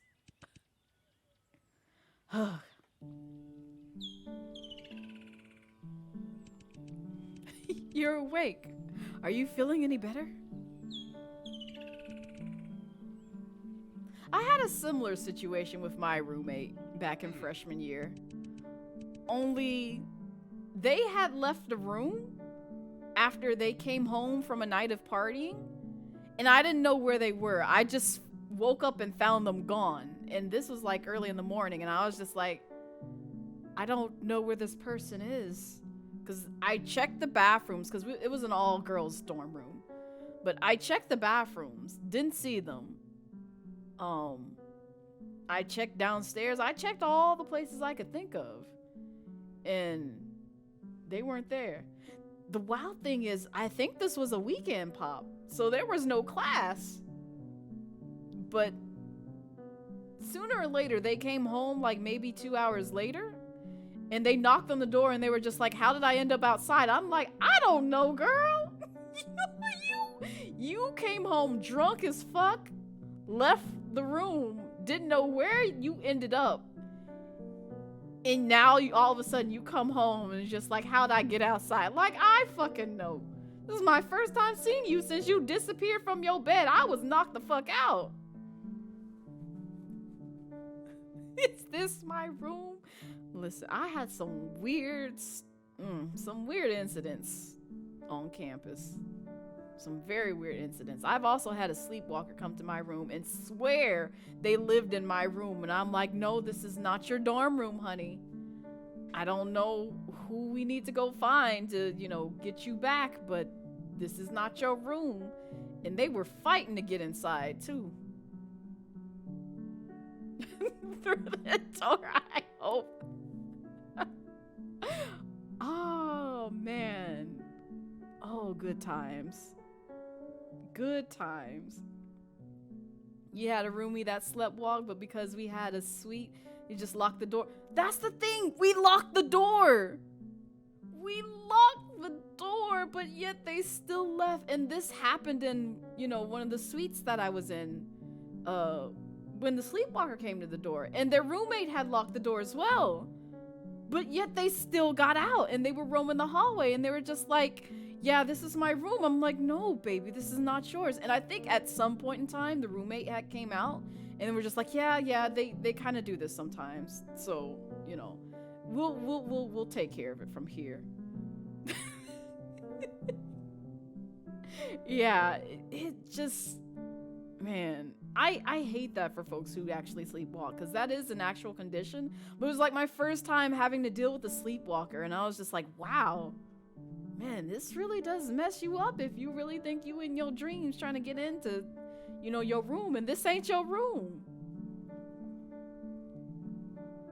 But I'm glad they actually found them, though, and came and got them, because that could have been a really bad situation if they left the actual dorm itself, because that's what I fear, like sleepwalkers who leave the dorm and then find themselves in dangerous situations. I would be concerned, which is why I panicked when I saw my roommate had left, because I'm just like, God, I hope she ain't left this dorm room. I don't know where she is, and I ain't trying to be responsible for somebody who I find out in the morning it's just like, oh, we discovered a body and this ain't Danganronpa. Like, no. Can we not? Why? What happened? Please? I don't know how they ended up. I was knocked out. I promise you. I don't know what I can, do to help be a witness to the situation. Well, then, Dad, what's for breakfast? Not this trope. One morning you woke up at 5 a.m. and the front door to the second house was wide open. You had to go upstairs with a knife ready to, oh my God. I mean, I don't blame you, nerdy pup. I don't blame you. Because that's how I felt. So, funny thing. So when I left for my trip to Hawaii earlier this year, I had forgot I left like my alarms on to where it plays through a speaker in my room, because I have trouble hearing just the phone alarm and getting up at a reasonable time. And so it was playing music from, my Spotify account all the while I was away. And I did not realize this until I got home. And so the first thing I hear when I walk through the door is like, it sounds like somebody was talking, and I'm like, the fuck is going on here? And I'm just like, I just got home and somebody has raided my home, and I carried my heavy ass luggage ready to like just smack somebody in the head, because my things to defend myself were upstairs in my room, so I couldn't use the things that I would normally use if somebody were to break in the home to use against them. So I was just like, I got a heavy ass suitcase. Hopefully that'll be enough to take them out. And then I realized it was music from my room, and I was like, oh, I didn't turn off my alarms.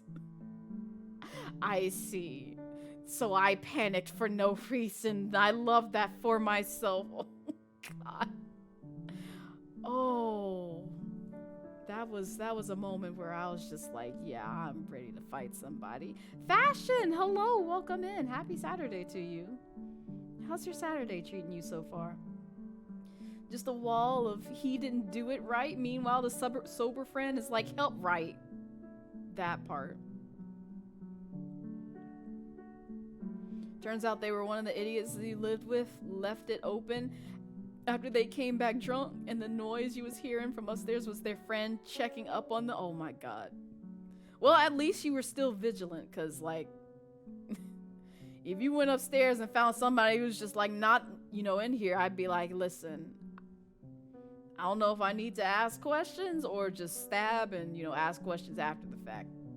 If you have a Swiss Army knife, you can use the screwdriver bit like a knuckle duster. Oof. You're about to go out with a friend, so hopefully you feel better. Oh, you're not okay? Oh, I'm sorry, Fashion.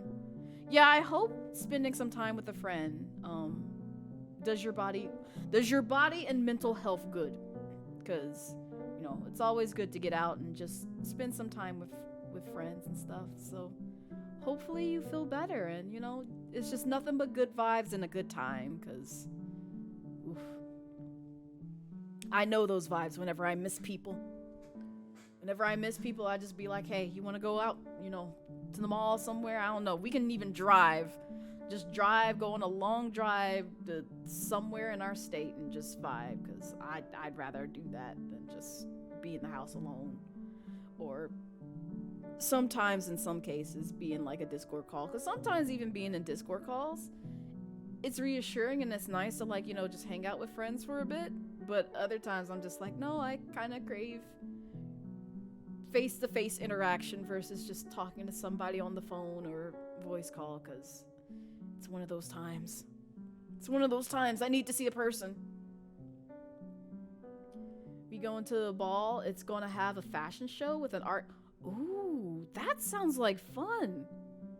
I hope you're going to have a great time, Fashion, because that sounds like a blast. I'm not going to lie. It's been a minute since I've been to an art gallery show. And I'd love to go to a drag show one day. I don't think I've technically been to a drag show, but it was in the club. Granted, it was amazing. But I still feel like I haven't been to, like, I guess, an official drag show. But either way, that sounds like a lot of fun. When you reach the front door and hear weird steps from above, you do full on, who's there? Yep. No, I don't blame you, pup, because I'd be freaked out too. And also, I hate to spread this cursed knowledge, but I do this because I love y'all, and this is also a safety concern. There is such a thing as frockers. And those are basically people who live in your home without you knowing. So there could theoretically, you know, be someone in my attic or someone living in my closet, and, you know, over time they may, like, steal food from the fridge. Not— I'm in your walls! Bree, get out! Get out! Not this! Listen, some of y'all with the timing, with coming in the chat with this information, how you do this? But hi, Bree. How are you? How's your Saturday going? Oh my god. I'm still spreading the gospel of frogging. Oh, frogging. So it's frogging, like a frog, like a hippity hop frog, but spelled with a PH. So that is a thing. Literally, people just basically your undetectable roommates at that time. Suddenly, it's too late. Suddenly, I'm a roommate. Get out! Get out! I didn't agree to this. Oh, eating the cheese from the oh no, not this. Not this. Just be like, where's my cheese? I thought I had like one more slice left. Who ate it? Oh, that probably explains a lot of things why, you know, some of my food goes missing in my fridge. I'm like, damn, I for sure thought I had like one more chicken tender in this fridge. What happened to it? Oh, you always repress what that is until it's mentioned. I'm sorry, Pop. I'm sorry. There's a whole news article where someone had Frockers in their home. And they were like, yeah, we were just living here. And then all of a sudden we found someone random in our closet. I'm like, oh, that's terrifying to a whole new level. You should get off the bed, have fun, y'all. Good night, pup. Thank you for dropping by. Please go get some rest. Because, we still got a few more minutes before I end stream here. But I ain't gonna get some rest because I still got stuff to do because I gotta play Genshin for the day. I haven't done my dailies, and lately I've just been logging on, doing dailies, and logging back off. I can't be bothered to do battle pass type stuff. But we'll see. This might change. That wants to try living in our basement. That place is cursed. So your basement is like the basement in this game, Salem. Hate that for you. What time is it? How long have I been asleep? It's already noon. Oh God. I've missed all my morning class. Oh shit. Damn, I forgot they were at a university. Well, am I supposed to congratulate you? Not only that, but you've made me miss all my morning classes as well. Oh, did you stay behind and treat him? You stayed behind to make sure he was okay? Oh, Vincent. Vincent, you sweetheart. See, you care. You care. Oh. This is the start of a new relationship. I was not ready to shift them so hard as I do now. I'm sorry. Perhaps you don't remember, but the doctor from the infirmary has visited here. I was worried that you were seriously ill, but the doctor said that it seemed to be a case of overexhaustion and stress. She said that with some rest, you should be able to recover soon. Is that so? Thank goodness. But if that's the case, why are you still here with me? I guess I just wanted to make sure you were feeling better when you woke up with my own eyes. This is so cute. Living in your walls, not eating all the insulation trope, please. Maybe you have a third undetected roommate. Oh my God. My mom and her husband live in our basement. Oh no. Oh no. Listen, start knocking on your walls. See, like, knock knock, who's there? And if somebody answers, you know somebody's eating stuff out your fridge.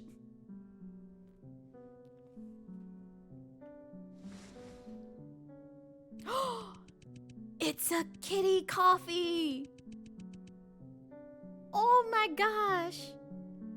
I wasn't quite sure what I was supposed to do, so I bought you a cup of hot chocolate. I also asked them to make the foam on top in the shape of a... That is so precious!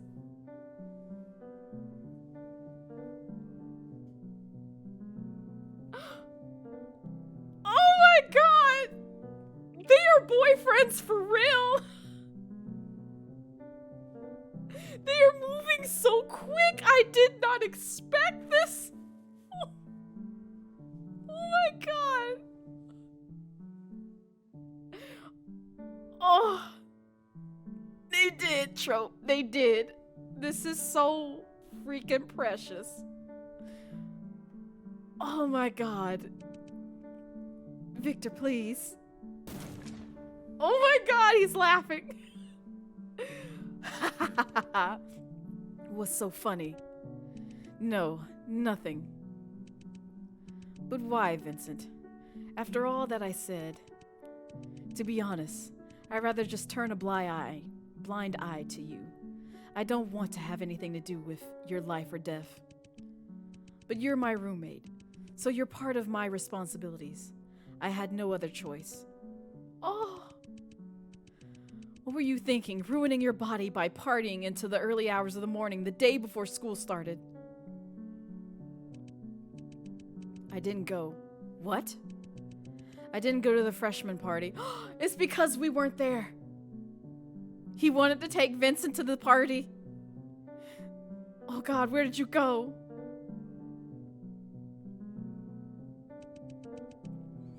Then what were you doing all night? Isn't it obvious? Oh, no! Oh, we hurt his feelings. Oh. Salem, no! No, Salem, no! Get away from me? Am I that obnoxious to you? No, it's because of the things you said. Oh, what did we say? It may not seem like it, but I haven't slept well for days on end. Oh, we get to learn the tragic backstory. Late into every night, I'm plagued by a million thoughts. I never knew what I was going to do when I got here.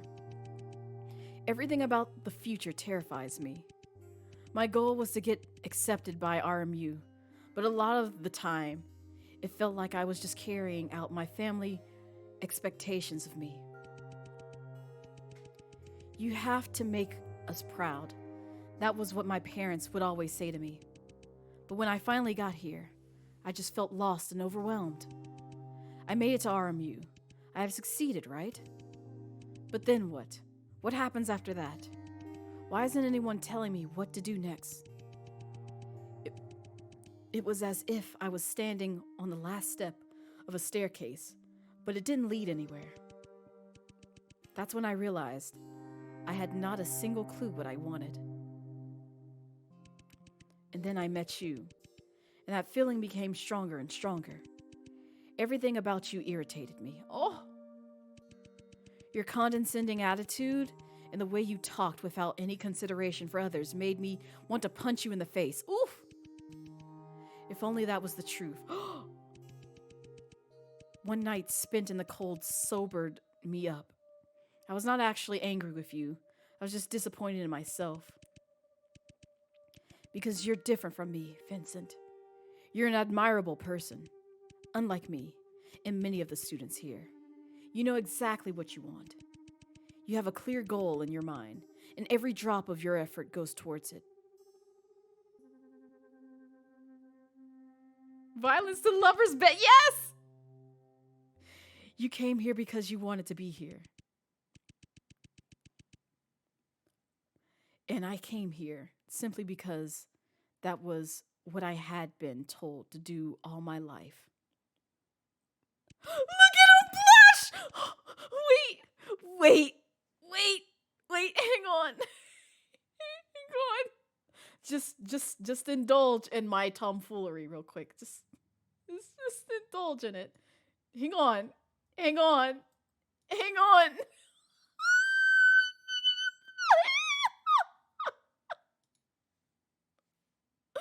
at him blush.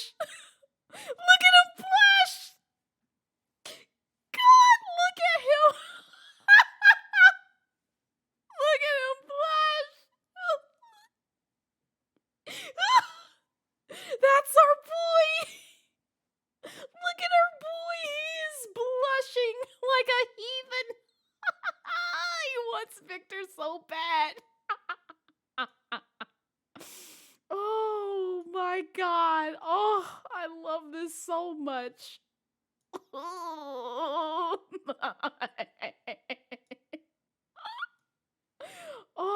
God, I am so glad I played this game. It is everything right now. Everything. Oh, hang on. I'ma fix it. Y'all just stare at the blushing cheeks. Stare at them red cheeks. Appreciate them.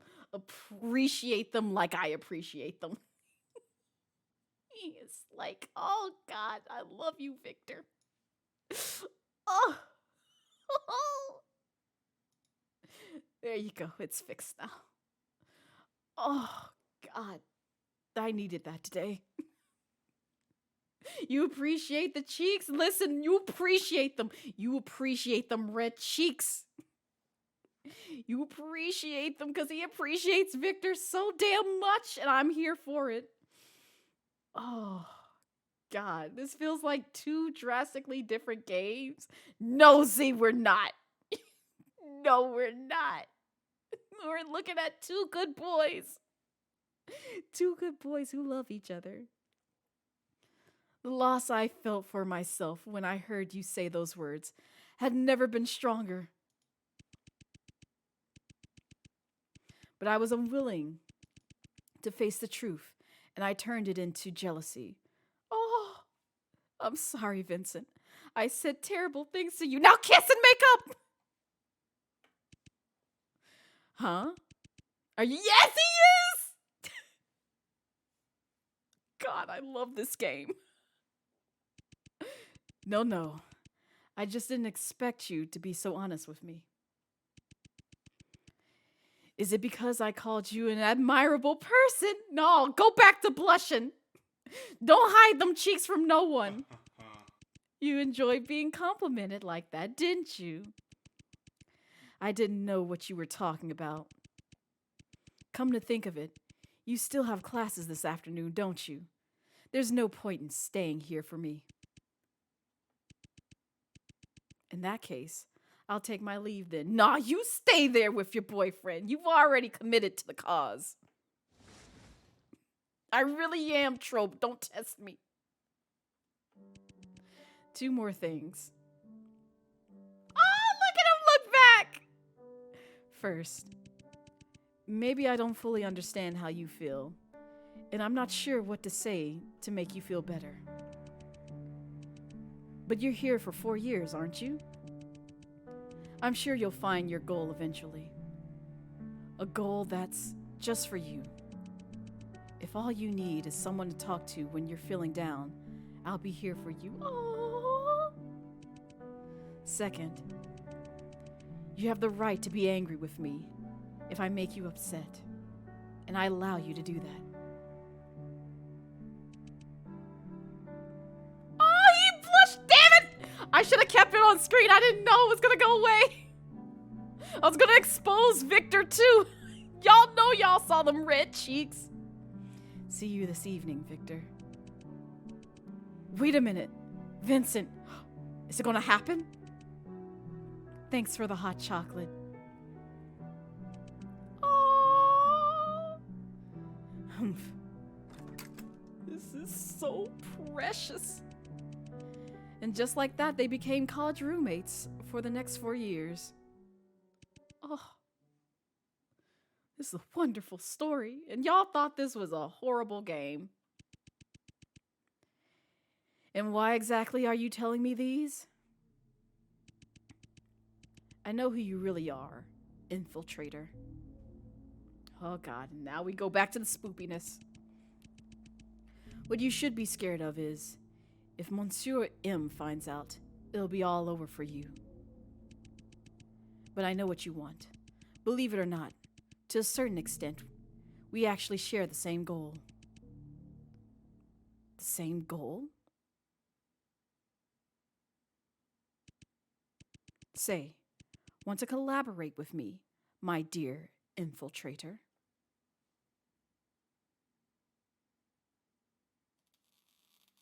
Oh, now we're back with him again. Vincent Edgeworth. It's been a long time, Venora. A long time? Didn't we just meet last night? Indeed. In a sense, we did. But I'm sure you'll agree that we're all more than just mindless walking corpses, aren't we?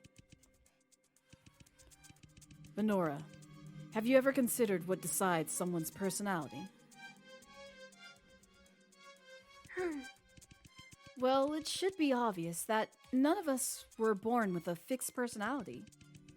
A person's character can change based on their living environment, their family upbringing, and how people behave around them. In other words, their life experiences forge their personality, or should I say their memories. Correct. That means that depending on the number of memories recollected, a person's demeanor and mannerisms will also change somewhat. And it's obvious to me that the woman standing in front of me right now is not the same person as the one I saw last night. By the way, I must comment, your new gloves suit you very well. What is it about this glove that you got me wearing? Nara. Oh, she cute. We cute. However, what I'm curious to know is how much of your memory has truly come back. Only a bit. I remember that I was a detective from the G4 Investigation Bureau. I remember that I came to your mansion to investigate the case of missing citizens over recent years. What happened to the elevator? So at the end of the last chapter, we crashed. And I guess once we emerged from it, we found Vincent in front of us. So, yeah. Don't really know exactly who may have cut the line or broken it. Most likely it's Vincent. And after that, I don't remember what happened after that. Oh, he looks upset. Is that so? Oh no. That's fine. We should take everything one step at a time. Wouldn't you agree? It's certainly not wise to rush. A wise ideal to rush things.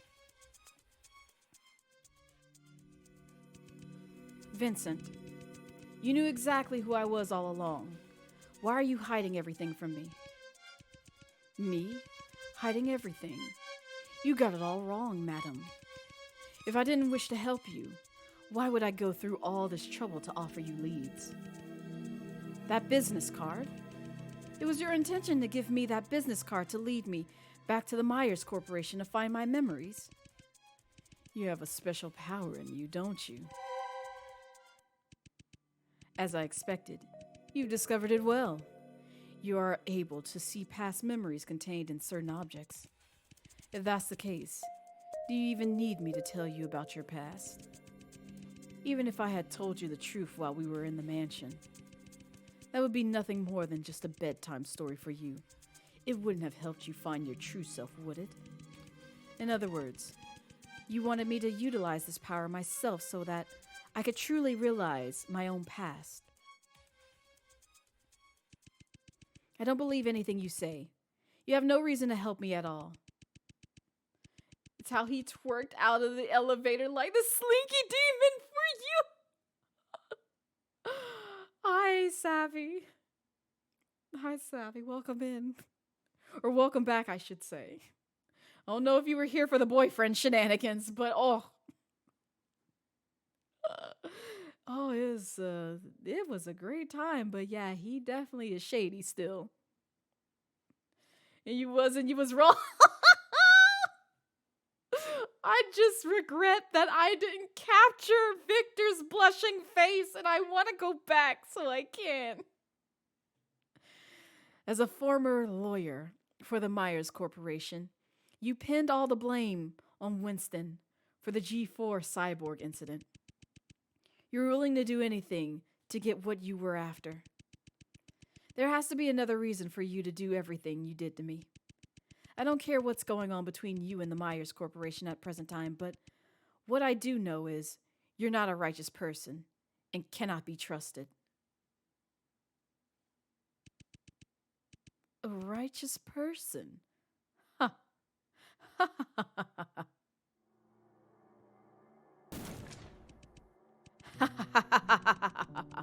Venora, with all due respect, you're even more humorous without your memory than with it. Excuse me? Have you ever heard of something like this, Venora? Kill one man, and you are a murderer. Kill millions of men, and you are a conqueror. Kill them all, and you are a god. Oh, sounds like the Archons to me. And how would you define a righteous person, Venora? Are you telling me that you think you qualify as one?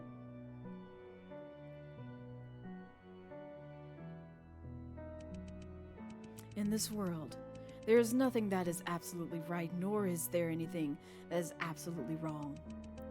The essence of good and evil is really just success and failure, just a matter of different perspectives. All things could be just from one point of view, but may be immoral from another. But that doesn't really matter either. In the end, none of us are entitled to stand for what we think is right and criticize others. Every human being, living and dead, every species, has done selfish things for their own benefit. But humans and only humans have invented one set of moral concepts after another to justify their self-centered actions. How many things that used to be considered taboo are now acceptable? And how many things that were considered harmless in the past are now unacceptable? Righteousness and wickedness, justice and evil, these are all just fabrications created by human society. As time passes, as the ruling groups change, they find that the reasoning of the past no longer justifies their actions.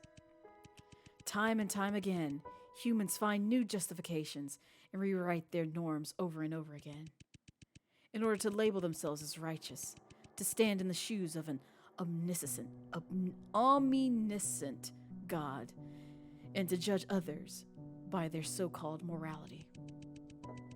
But these moral judgments about good and evil cannot exist until they are decreed by society's central authority. Once removed from legal and social constraints, these definitions no longer hold water. Welcome back, Jay. Just finished with something fun? Ooh. What you finished, Jay? And also welcome back. What exactly are you getting at? Not this face! Heroes and villains don't exist. All that really exists are losers and winners. Becoming a winner in society. Become the conqueror of the world and you will be on the right side of history. By the same token, become a loser and you will be on the wrong side of wrongdoing. He really did, troll. Just making sure people have the reminder to feed them artists. Yes. Yes, Jay. Feed your artists. Feed them. It's not up to you or me to decide who's righteous between us. It all depends on who comes out on top, right? Humph.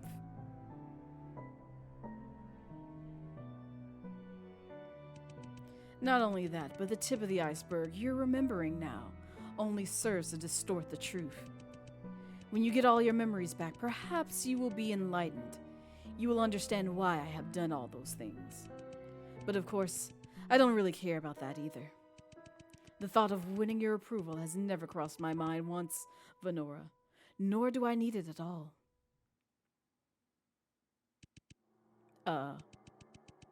I never said what you did was without reason, Vincent.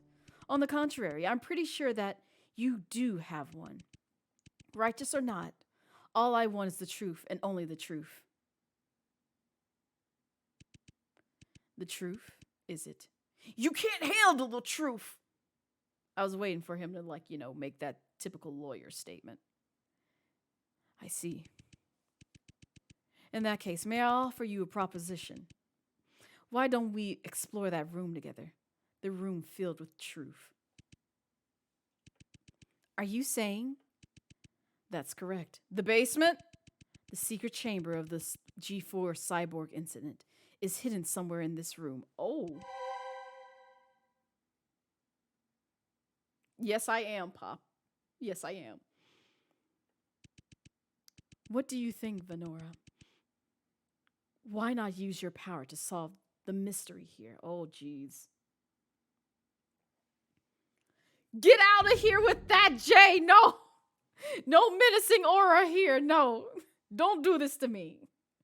I have enough trauma from menacing aura. Objective, locate the secret chamber. And we're gonna go ahead and save here because I don't know what to expect in this outcome. But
to send y'all towards.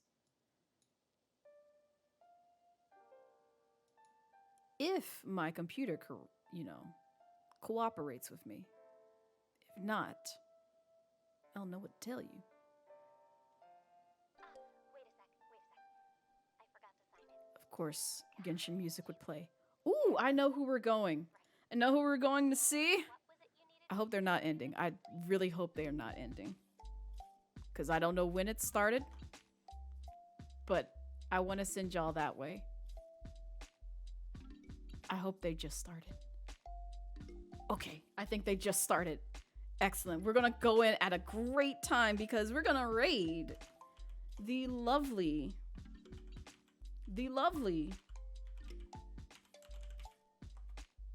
Twitch team that I'm a part of, which is Brown Girl Gamer Code. So they are doing their 13 nights of horror. So we are on day 4. The host is Dun over there. So please go show them some love. They are safe, digital space for Black women and women of color.